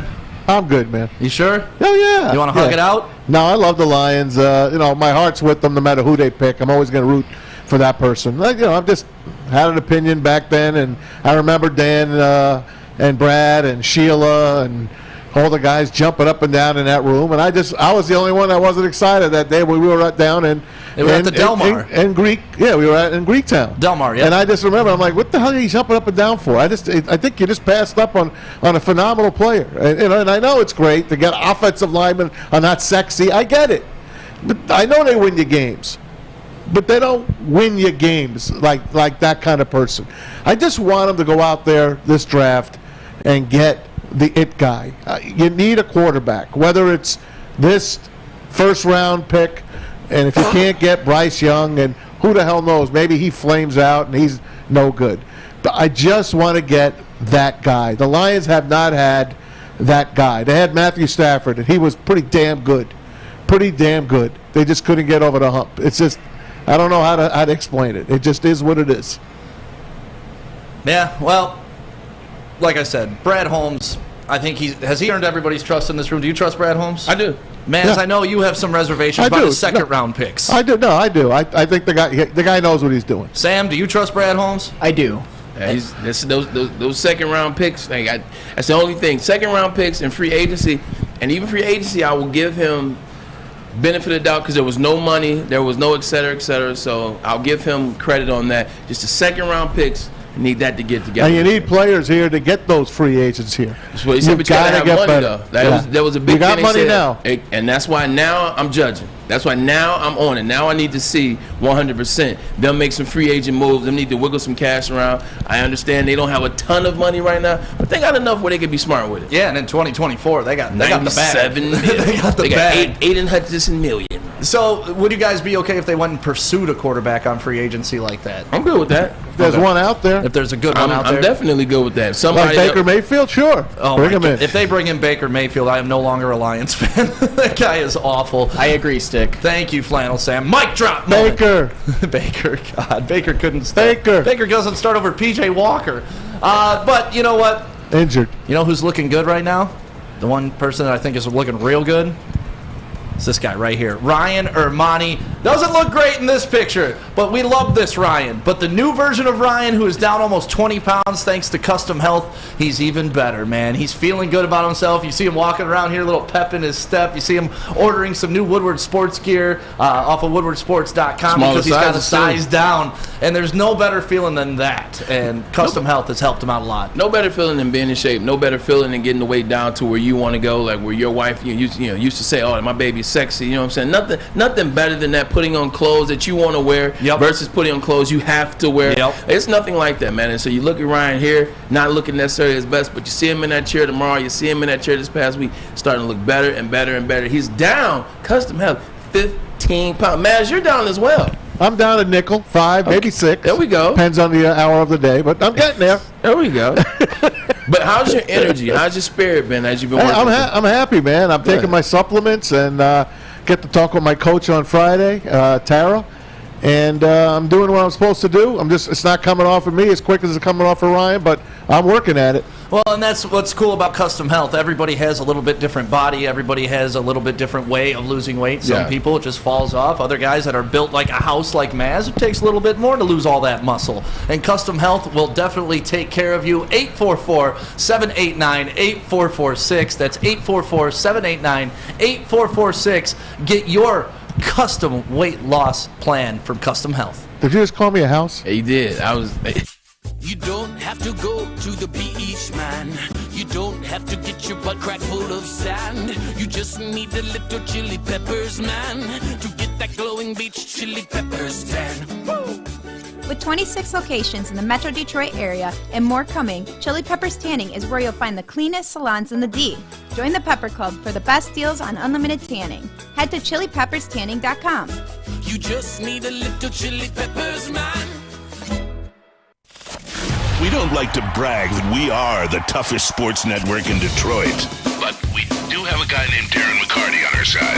Lemieux and McCarty, who've had a good knockdown drag up. There they go, right on the whistle. They were talking to one another. Woodward Sports. Looking to buy, sell, or invest in a home? Then Mike Phillips is your guy. Legacy Williams over there, Keller Williams Legacy, they are doing an amazing job in Dearborn. They are about the community, and they're about you. Whether you're a player or a fan, helping you buy, sell, or invest is Mike Phillips' #1 priority. So let them get you involved. Get you in the game. 313-403-0011. Game on. Welcome back to Ermanni and Maz, or to Ermanni and Edwards with Maz. Sorry, Maz taking over the show. But no, I was laughing because in the woodwardsports.com chat today, they are just going off with Maz's name, replacing movie titles with it. Prince and the Mazolution, Maz Before Time. Let's see it in here. Maz Alone 2, Lost in Detroit. That was that good. one. So you guys keep those coming because they're making me laugh. They are great. I love these people. It's my family. They're my family. Yeah, the I chat like loves you, Maz. Love them too, They man. got your back. I do miss Sparty. I forgot. What was Sparty's name? back in the day. Who did we used to have on? YT Sparty. YT Sparty. I miss YT Sparty. Come back, Mass Talica. We got a special guest joining us from SportsIllustrated.com. John Maakaron is here with us today. And before we even get going, I'm not sure if you heard our whole debate for the past 20 minutes. What do you feel the Lions' biggest need this offseason is? Yeah, guys, I listened just here at the tail end, and you look at this Detroit Lions football team, probably most people will say it's going to revolve around the defense, interior of the defensive line, linebacker. But I just wrote today at SI.com, I obviously am a guy that really thinks the Detroit Lions need an upgrade at the quarterback position. Thank you. Thank you, Doc. Yes, whether it be through free agency, I wrote today, potentially looking at what's going on with the Commanders. Taylor Heineke is going to be an unrestricted free agent because, look, Jared Goff has not done horrible, but he's not worth the $30 million. I would rather have the $20 million in the bank to address the defense. So my plan would be to go look at one of those free agents, not Baker Mayfield, maybe along the lines of Gardner Minshew, Taylor Heineke, then draft the quarterback that can learn under a veteran quarterback. Doc, why not Baker, man? Come on. I mean, really. Man, are you really? Is everyone really done with this guy? Man, really? I was trying to side with you all day, and then you gonna pull this behind my back. I can't with you, man. I'm sorry. Go ahead, Doc. I'm sorry. No, absolutely. Look, Baker Mayfield has a swagger and something that many fans really like. But look, the Lions locker room right now is really solid. I don't think you want to bring a head case into that locker room. The Lions quarterbacks tend to be upstanding citizens, really good with the media. Baker Mayfield comes with a lot of baggage, and I just don't think that he can lead a locker room to success. I think that he probably now is going to be a career backup, and I think you can do a lot better than Baker Mayfield, even in free agency. Even with a Dan Campbell? Don't you think he's a Dan Campbell guy? Yeah, obviously I think that Baker Mayfield has a swagger, has a bravado. But bottom line, when he gets out there on the football field, is he going to make the key turnover? Is he going to really garner the respect of the other members of the locker room? And I don't think so. Dan Campbell guys tend to be as well solid guys in the community, solid guys in the locker room. And I just don't think that Baker Mayfield fits in the mix of what the Lions are trying to accomplish. Doc, good to talk to you. Don't worry, I won't let you spend any more time talking to Maz about why Baker Mayfield should be the quarterback for the Detroit Lions. We won't waste the rest of your time with that conversation. But yeah, talking about it, man, you look at the draft, 5 in the first 65. That's what we keep saying. I think linebacker is a position of key need for the Detroit Lions. I'm looking at it as, look, you get your quarterback with pick 1, and then the next 4 picks, you figure out the defense. I mean, is that around the size that you're on right there? Yeah, absolutely. It's real interesting now lately. The Lions pick in the first round, the highest pick could be the Rams pick. Maybe at 5 or 6, you look at a Jalen Carter, potentially from Georgia, what he could present for the Lions defense. Look, I know a lot of people are going to want to draft a quarterback, but guys, look, over the last 2 to 3 weeks, have you really been impressed with C.J. Stroud and Bryce Young? I think Bryce Young comes with some baggage, maybe his height and what he brings to the table kind of fallen off a little bit. C.J. Stroud has had some bad turnovers. I look at it like if Brad Holmes is a wizard, he could maybe find a quarterback in later rounds of the draft and really target the defense, because not only do you need help along the interior of the defensive line, you need linebacker help, you also need help in that secondary cornerback and safety as well to round out the defense. So for me, I'm of the opinion if you can get a quarterback later and you can find that guy, you don't necessarily have to get one of the top 2, because I'm thoroughly opposed to some people I'm reading online are not opposed to taking the 2 picks and move up. I don't want to do that. You need as many impactful players on defense as possible, and I would go defense, and look for quarterback in later rounds of the draft if you can find one.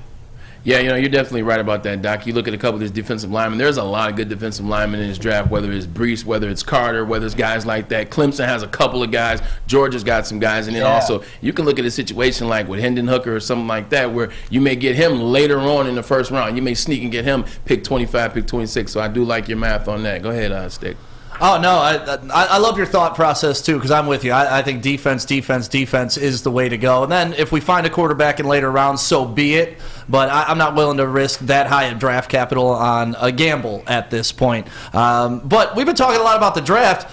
This season ain't over, baby. The Lions are 2 games out of the playoff hunt. They're getting Jameson Williams back in a couple weeks, according to Dan Campbell. Do you think that Jameson Williams will push this offense even further when he gets back? I mean, he hasn't really been practicing, so we haven't seen much out of him. But do you think like the Lions are holding back some things, waiting for him to come on board? Man, just like everybody else, I'm thoroughly excited to see just Jameson Williams get out there on the practice field. So, yeah, Dan Campbell told reporters today that Jameson Williams may start practicing in a couple weeks, and that would probably put his timeline potentially to suit up and play against the Jaguars or the Jets.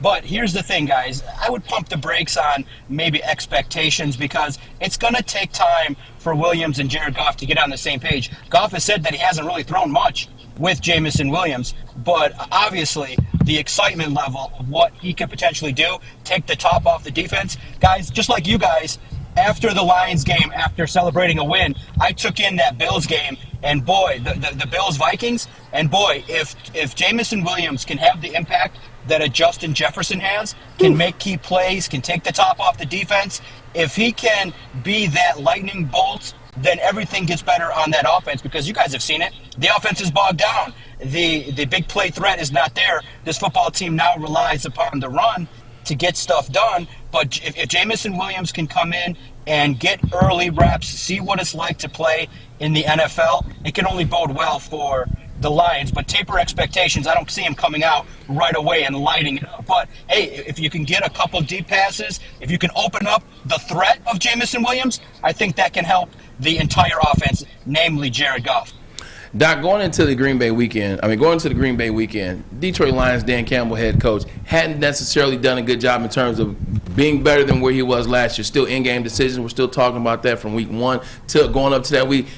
Moving all that aside, just assess Dan Campbell just in the last 2 weeks, 2 weeks in a row, he gets a win, 2 divisional teams. Assess his play or his coaching style last 2 weeks. Yeah, obviously you guys have seen that the defense has played a lot better. Dan Campbell, I think, is not afraid to make the tough decision. I mean, when you upset the apple cart and you fire Aubrey Pleasant, that is going to send a reverberating shockwave through that locker room. Not afraid to make the key move. And you see the defense step up. Now, in game, I think a lot of people were starting to question, is Dan Campbell just recklessly aggressive? Look, I was impressed. Early in the game, they took the points. And I think that was something that Dan Campbell recognized he needed to do, was to tone it down a little bit in regards to the aggression, play a little bit safer, and play to the strengths of the team. And I am very impressed with what Dan Campbell has done the last couple of weeks in terms of crafting game plans regarding the run. I think this is a running football team that needs to really hammer home the strength, which is the offensive line and the running backs. So for the last 2 weeks, Dan Campbell has done what it takes to help this football team win late, and that's going to bode well moving forward. And I think it's going to also help this week because it's 2 football teams, mano a mano, that are going to line up and see who can run the football better. So if Dan Campbell can evolve as a head coach, limit the mistakes. I mean, since when do you see a Bears team have that many penalties as opposed to the 1 or 2 that the Lions suffered? So that means the discipline level was there. They're still listening to his message, and they played a cleaner game than the Bears did last week, and that really is a sign of a good coaching week. Good point. Well, John, you brought up the running game, and that's going to be a battle this week. That leads me to DeAndre Swift. I mean, last week he said he was pissed about his usage, and they didn't up his usage that much. Is it more of a health issue with him, or is it just they're trying to wean him back into the game? Yeah, it's a little bit of both. I look at DeAndre Swift, it's an enigma, right? You have this secret weapon that has speed, that has the ability, but you review the film after every game, you check out the film and see the intricate details, and DeAndre Swift has kind of been missing some open lanes on some of the passes and handoffs. So what does that mean? Is he getting scared of contact? Is he, just because he's not been out there, is he not optimizing his talent level? Look, guys, DeAndre Swift is a strong running back, but he's not the most svelte. I think that these huge, large defensive linemen can handle business, and I think he's a little bit adverse of maybe some contact. And you look at the Lions, I think that he's still dealing with the impact of the shoulder injury, and it's causing him to potentially avoid the contact that you need. I think missing rush lanes, not being able to be the DeAndre Swift that we know. I'm of the opinion if you can't get him 20 to 25 reps a game, then maybe you need to give somebody else the opportunity. Yes, he's explosive. Yes, he can make plays, but there's something going on with DeAndre Swift, and he's still working his way back from injury. But, man, this offense would benefit tremendously if DeAndre Swift would get back on the field and be like how he was the first couple games of the year. No doubt about it. Doc, John Maakaron with us, Sports Illustrated, Lions coverage, of course, the Detroit Sports Podcast as well. Johnny, how did they beat the Giants this week? Giants in one-score games, 7-1. Lions have won their last 2 one-score games but lost their previous 6. What do you think the difference is here in Jersey? I love this matchup, guys. I think this is one of those mano-a-mano games. It's going to be a battle of who rushes the football better. I like what Jamal Williams has done this year. I like how the Lions offense has used the run game to impact. And look, let's take an opportunity to take a shot at the Giants. I mean, they ain't getting squat from Kenny Galladay. So their offense is also now predicated on Saquon Barkley. So you have, if you're the defense, if you're Aaron Glenn, you stop Saquon Barkley from handling business, and you can potentially force the New York Giants into a couple turnovers. The Lions defense has now been opportunistic. If you can get maybe an interception, a fumble return, you get an opportunity to put Daniel Jones in that pressure-packed situation. I like what the Lions can bring to the table, and I don't think that the Giants, if they get down 10 to 14 points, they don't have that big play threat. They thought it was going to be Kenny Galladay. They gave a huge portion of a salary cap to Kenny Galladay, but he hasn't done squat. So credit to the Lions for moving on from somebody that maybe didn't have that grit that you're looking for. And I think this is going to be a great opportunity for the Lions to get their 3rd win. If they can get out to an early first-quarter lead and put the pedal to the metal and control the game, this could be a game where the Lions win by 7 to 10 points. Love the enthusiasm. Doc. Usually I'm the only one over here yelling that the Lions are going to win. John, thank you for joining us. And you've been a big supporter of WoodwardSports.com since the very day one, man. So thank you for all your support and all your love through that. And love reading your stuff on Sports Illustrated, too. Yes, thanks, guys. Thank you so much. I appreciate coming on. Love talking ball. Hit me up anytime. And it's been too long. Hopefully the Lions can take care of business. You got it, Doc. Thank you. See you, John. That is John Maakaron from SportsIllustrated.com. Great guy, great writer. When I wrestled Easy, he came out to cover that. That's how long this guy's been supporting the network. He lives at Allen Park. You wrestled Easy? He's there. You haven't seen the video? Where was that? That was before you were here. Okay. WSN Fight Night 1. We've never made it to WSN Fight Night 2. That was the same day we had Calvin Johnson in studio. Yes. Oh, that was just before I came. I came back all sweaty, like, hi, Mr. Johnson. It came in like August. That was like end of July. Who won that fight? Easy won. He did. Easy out-wrestled me. It was a wrestling match. It wasn't a fight. He's a big guy. He wouldn't spar with me. And to be fair, he just hug on you? No, he laid on the ground because he kept trying to get near me and I kept shoving him off. And then he just laid on the ground till I approached him. And once you get on the ground with a 300-pound dude like Easy, it's curtains. This is true. You got Custom Health, man. Get him in the game, man. Heavyweight's up next for Custom Health. Get him in the game. We're going to call them the lightweights by the time Custom Health gets done with them. Braylon, tell them about Moneyball, where you're going to be on Black Friday, baby. Black Friday, we'll be there right here in Southfield, hanging out. Moneyballsportswear.com. My man Des Ferguson, I told you, I've been here since they started. The line is what you want to be. Whether you're a team that may want to get your team some sports gift, you may want to get them fitted, you may want to get them uniform, you go to Moneyball, man, right there in Southfield. Also, the showroom and experience is worth it just in itself. Once again, go to moneyballsportswear.com. Unis, athletic apparel, the vibe, the feel, the material is amazing. You're going to start seeing me wear a little bit more and more here as we go along. I won't break it all too soon. But check this out, moneyballsportswear.com. Introducing the Planet Fitness Guide to getting that post-workout glow. Step 1, what's your why? More epic energy, better sleep, blow off steam? Step 2, join Planet Fitness for just $10 a month and get moving in our clean and spacious clubs. Step 3, bask in that post-workout glow. Join Planet Fitness today for just $10 a month. Join today at any of the 50-plus Detroit area locations.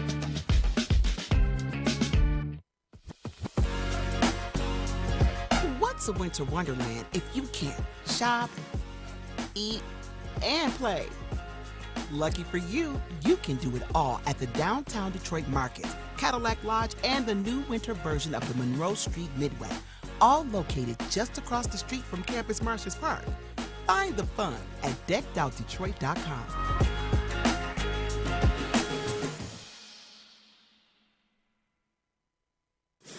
We aren't quite sure if they consume more beer or sports. Either way, the heavyweights are here. Live on Woodward Sports, daily 5 to 7 p.m. Time to talk about Swiss. Swiss Insurance Group and their employees are heavily involved in their community. It's very rewarding, but it comes at a great responsibility. If you sit on the local youth sports board, homeowners association, or volunteer, coach, directors, and officers, insurance is a must. Make sure the kids, parents, and volunteers are protected. And the best way to make sure they're protected is go see my man Mark at Swiss Insurance Group.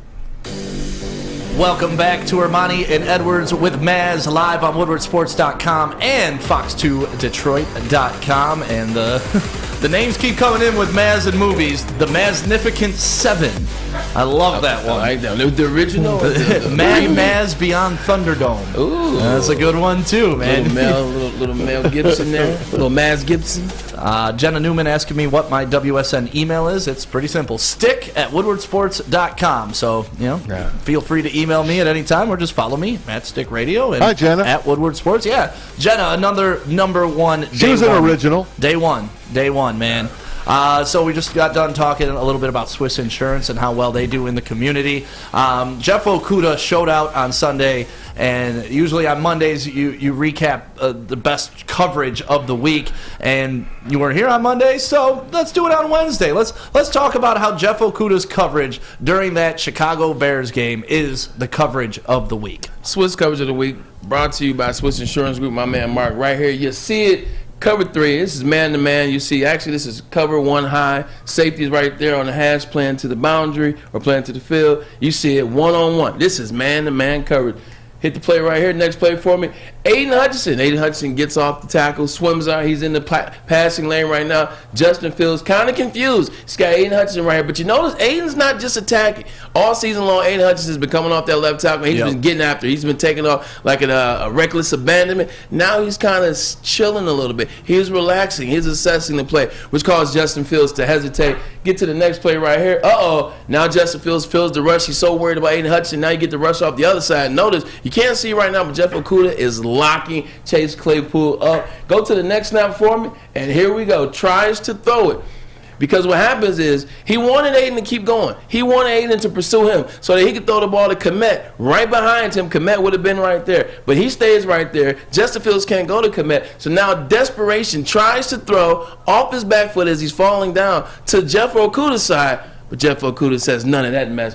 Jeff Okudah reads the coverage, picks the ball off, and the rest is history. Pick 6, Jeff Okudah's first pick 6, and the first time since 1973. Lions have ran for a touchdown, passed for a touchdown, and a pick 6 for a touchdown. This play is brought to you by Mark and Swiss Insurance. Yeah, and fun fact about that was the 3,000th touchdown in Lions history. Wow. Nice. Well. Yeah, I love those. All little those fun touchdowns facts. and no Super Bowl. But Fletch, can you go back to the second picture in this, because I want to ask you a question about this, because I honestly didn't realize this till you were breaking it down.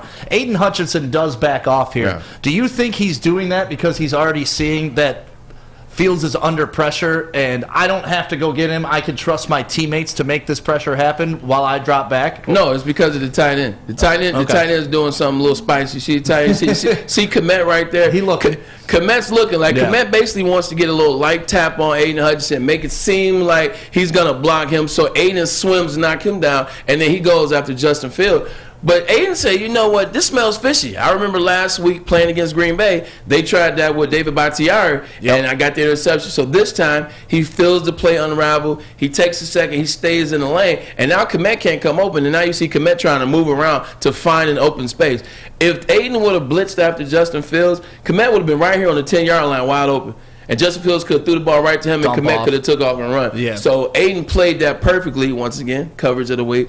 He played that perfectly, and in last second, Justin Fields trying to make something happen. And this is what you get when you get a young quarterback trying to make things happen. pick six. Yeah, and to speak to Aiden Hutchinson, too, Dan Campbell talked about that yesterday when he was talking about how Aiden Hutchinson is acclimating to the league. He's like, listen, the first couple weeks in practice, we threw a ton of those plays at him, like 5 in a row, just to see how he would react. And he was chasing down the quarterback. And it's awesome to see that heavy coaching early pay off mid-season, right? It wasn't an instant gratification thing, but now you're seeing it pay off in back-to-back games. Sticky, it doesn't matter how good a player is. It doesn't matter what a player is ranked when you draft them out of college, whether they're 99 percentile, whether they're the first 100 ever, whether they're the best players since sliced bread. Your job as a coaching staff is to put these players in good position. Your job as a coaching staff is to show them things that they're going to see so that they can get better at it, so that they have a level of familiarity at it. So when you see it like this, they're like, nah. I saw that during Hard Knocks.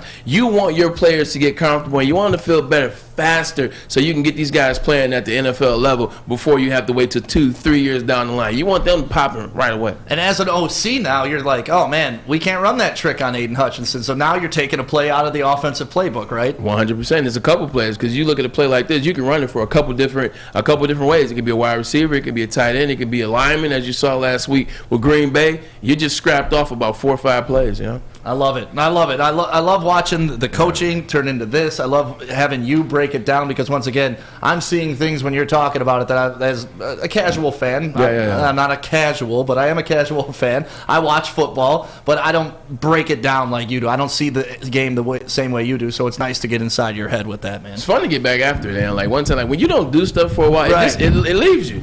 It doesn't matter what you do in life, man. Like, if you don't do it for a while, like, break down coverage, break down film. I mean, you can have a mathematician. Like, if you're not looking at geometry for 10 years, speaking a foreign language, exactly, you got to get refreshed into it. So being able to do this Swiss coverage play of the week, I've been able to kind of get back into reading coverages during game, so that I'm kind of on point, sharp. I'm sharp. You know what I'm saying? Like I never got a chance to ask you about your thoughts on Justin Fields. He leads. I mean, he is breaking all the records right now as far as rushing by a quarterback. As a matter of fact, he has more rushing yards than the Rams and the Buccaneers. When we come back, I want you to tell me a little bit about Justin Fields, what you think of him going forward. But first, tell us about SMA. Well, the Sports Marketing Agency helps spread awareness about mental health and substance disorder. Their new podcast, this is S-Word, and S-Word stands for stigma because we are trying to destigmatize mental health as well as substance abuse order. We want guys to know that it is okay. Guys, women, whoever it is, we want people to know that it is okay to not be okay. But when you're not okay, we want to provide you with the information. We want to provide you with the conversations so that you can see how you can get better, so you can see how somebody you know can get better. Go to thesportsma.com. Sean Jordan does an amazing job of providing you the content and the conversation. thesportsma.com. Thanksgiving is all about family and friends. That's why Woodward Sports wants to send you and your crew front row for the Thanksgiving Day football game. Easy there. Hey, it's Thanksgiving. Shouldn't you be in Detroit losing a football game right now? That's right, you and 3 people that you're thankful for sitting in row number 1. So close you can hear the action, smell the excitement, and taste the glory of Detroit football. All you have to do to enter is retweet or share our post on Twitter and IG and tag 3 of your friends or family. If all 3 of those people are following Woodward Sports too, and we pick your name, you and your crew will all get the best seats inside Ford Field. So hop on Twitter and Instagram and tag your crew. And we'll see you Thanksgiving Day at Ford Field. Brought to you by Lady Jane's and Custom Health Centers. Life is full of hard choices. We're here to make one of life's biggest decisions as simple as possible. My name is Christina Gennari, and for over 20 years, I've helped hundreds of families buy and sell homes. We cover all of Metro Detroit and more, from large luxury homes to starter homes. We will work hard to make sure that you get the home of your dreams. So if you're in the market today or even thinking about buying or selling in the future, make the obvious choice. Christina Gennari, the obvious choice in real estate. Visit us at soldchristina.com today. When it comes to making your haircut truly an experience, there's no better place than Lady Jane's Haircuts for Men. Come to any one of our 26 Metro Detroit locations for an award-winning haircut experience and qualify for a chance to win a down payment for your dream home up to $200,000. Our precision haircut and talented stylists will have you looking good, feeling good, and give you a chance to change your life forever. Lady Jane's Haircuts for Men, open 7 days a week. Walk in anytime. It's wicked awesome. You have an opinion? Make sure it's seen and heard. Corner, jumper, Tweet us, hop on the YouTube chat, slide in the DMS at Woodward Sports on all social media. Get a free Woodward Sports t-shirt. That's right, a free Woodward Sports t-shirt all month long at Big Frog and Novi. Just stop in, tell them we sent you, and they will print you one on the spot. So go to Big Frog Novi today and get your free t-shirt, or visit them online at bigfrog.com/Novi. Welcome back to Ermanni and Edwards with Maz, live on WoodwardSports.com and Fox2Detroit.com. My name is Stick. I'm filling in for Ryan Ermanni today. Hopefully he will be back tomorrow, or you get another dose of me, and I'm sorry about that. Flannel Sam is in here, and of course Fletch. Before we went to break, Maz, you asked Braylon about Justin Fields, right? How he feels about Justin Fields? What I like about the Chicago Bears right now is Luke Getsy, the offensive coordinator. They're doing a great job of finally providing him with a system that he feels comfortable in. They're finally doing some things that he's comfortable in, like getting him out of the pocket, allowing him to run, drawing up some designated runs, some design runs, some RPO stuff, but also not even just RPO. They're letting him just take back and drop off. Quarterback draws, things of that nature. Seems to be getting on the run and having some success behind it. So with him having success behind that, he's not able to be, when the time is right, he can get the ball down the field, whether it's to Komet, who might be out, whether it's to Mooney, and then Claypool. That's the other side of things. Now as it comes together, the offensive line hasn't been really good. The offensive line is one of the worst in the NFL. So now you add pieces to the offensive line in the offseason. Chase Claypool, give him a time to get adapted, get adjusted to the team. Because he doesn't look like the same Chase Claypool of 3 years ago. Yeah. Remember 3 years ago, Chase Claypool was somebody that came out of Notre Dame that you were excited to see with the Steelers. But it just doesn't seem to be the same. But sometimes you need to get a new place, change the scenery. So you want to see that well. I like Justin Fields. I think, like I said, he's the only Ohio State quarterback in this system from, you can go back to Troy Smith. From Troy Smith till now, Justin Fields is the only one that I thought had the potential to be that in the NFL. He had the potential to be that guy. And that's because you look at it, he was a number one quarterback coming out with he was a number two player coming out in high school, only behind Trevor Lawrence. Then he goes to Georgia. He transfers to Ohio State. He beats Trevor Lawrence finally in the semis 2 years ago or 3 years ago. So he's a guy that's different. He's not just a guy standing there trying to throw passes to all-stars. Yeah, I'm not sold or not sold on him, I guess is a good way to put it. It's a wait-and-see game for me and Justin Fields. He's got the legs. We know that. Does he have the arm, and can he read the defense? That's the next evolution. He's a powerhouse, too. Yeah. He's a powerhouse, that He's kid. a big guy. Speaking of powerhouse, Michigan State taking down a powerhouse last night, number 4 Kentucky. And, guys, I did something I never do. And you watched the whole game? No. Normally, that's what I do. If I'm going to a game, I stay till the very end. If I'm watching a game, I never tap out. I went into overtime last night. They got down by 5, and I was like, I do not want to watch this massacre in overtime. Come to find out, they win in double overtime. And I woke up kicking myself because that's exactly why you don't leave. Yeah. And I did it. I turned on How to Beat Bobby Flay instead. Oh, okay. Yeah, not a great choice by me. Not a great choice at all. Michigan State, congratulations. Izzo, what more can you say about it? Unranked, schedules all these tough games at the beginning of the season, and this is why. Your team grows from these experiences. Should have beat number 2 Gonzaga on Friday, and they beat number 4 Kentucky yesterday. So hats off to Tommy Izzo. We love him here. Yeah, this is what Tom Izzo does. Tom Izzo, a family member of the show. Maz was able to get him on right before the Big Ten tournament last year. I think he was actually on the bus driving in to the tournament, but this is what he does. He schedules these games. He wins early on. They're not ranked, and then slowly but surely they begin to get ranked. And then the team feeds off Tom Izzo being in these situations for the last 25 years. So he knows what he's doing. You know what was great about last night's game was hearing Dick Vitale and watching his joy. And he was so happy to be alive, to not be sick anymore. I mean, he was hugging and kissing on Dan Schulman's bald head. He was hugging and kissing Holly Rowe. It's just, he's a joy to me. I love the guy. He's 80 years old. Dick Vitale, to me, is everything that's awesome about sports, and I'm so happy for him. He makes me smile, and I'm glad that he's still doing the games.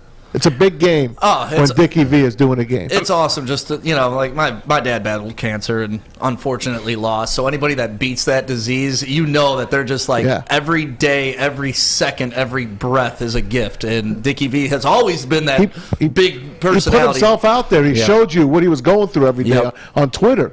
he's showing you, he's getting chemo, he's getting this treatment. And that's brutal. You live through it with him, man. I can't imagine. I can't imagine. I'm just happy that he's around, and God bless anyone that has dealt with this and is dealing with it now. God bless you. I'm excited for him as well. You look at it feels, and I don't mean to laugh, I don't mean to chuckle, but it feels when you look back through the annals of the last 12 years, every time ESPN or every time TNT or every time one of these stations or one of these networks, they have an analyst that's been with us for years, that we grew up on, that we fallen in love with. Every time they have one of these people or former players, every time they speak or every time they get honored at the ESPYs, it's over. Like it's almost like if you get honored at the ESPYs and you go on that stage, it's a death sentence. Whether it was Stuart Scott, whether it was Jimmy V to begin. Jimmy V started TNT. Craig Sager. Like you're always just waiting for it to happen. So I'm just very happy that Dickie V is still with us. Yeah, a former U of D head coach too. Yeah, Pistons coach, brought the Lightning jerseys to the Pistons Loves in the 70s. Fort Wayne. Loves Detroit. Yeah, great guy. And to answer some of the questions in the WoodwardSports.com chat, yes, Stuff a Studio is coming back for year number 3. It's going to start in about a month from today. So everybody if you're going out doing your holiday shopping, pick up a new unwrapped toy. A month? That long? We're going to stuff the studio. Yeah, I think we're starting it. I'll have to look at my calendar. But yeah, we're starting it the week before Christmas this year. Okay. So yeah, Stuff a Studio is back year 3. That wraps up the show for today, guys. Thank you so much for being a part of WoodwardSports.com and Fox2Detroit.com. My name is Stick. That is Braylon Edwards, Mr. Tom Mazawey, Flannel Sam Fletch.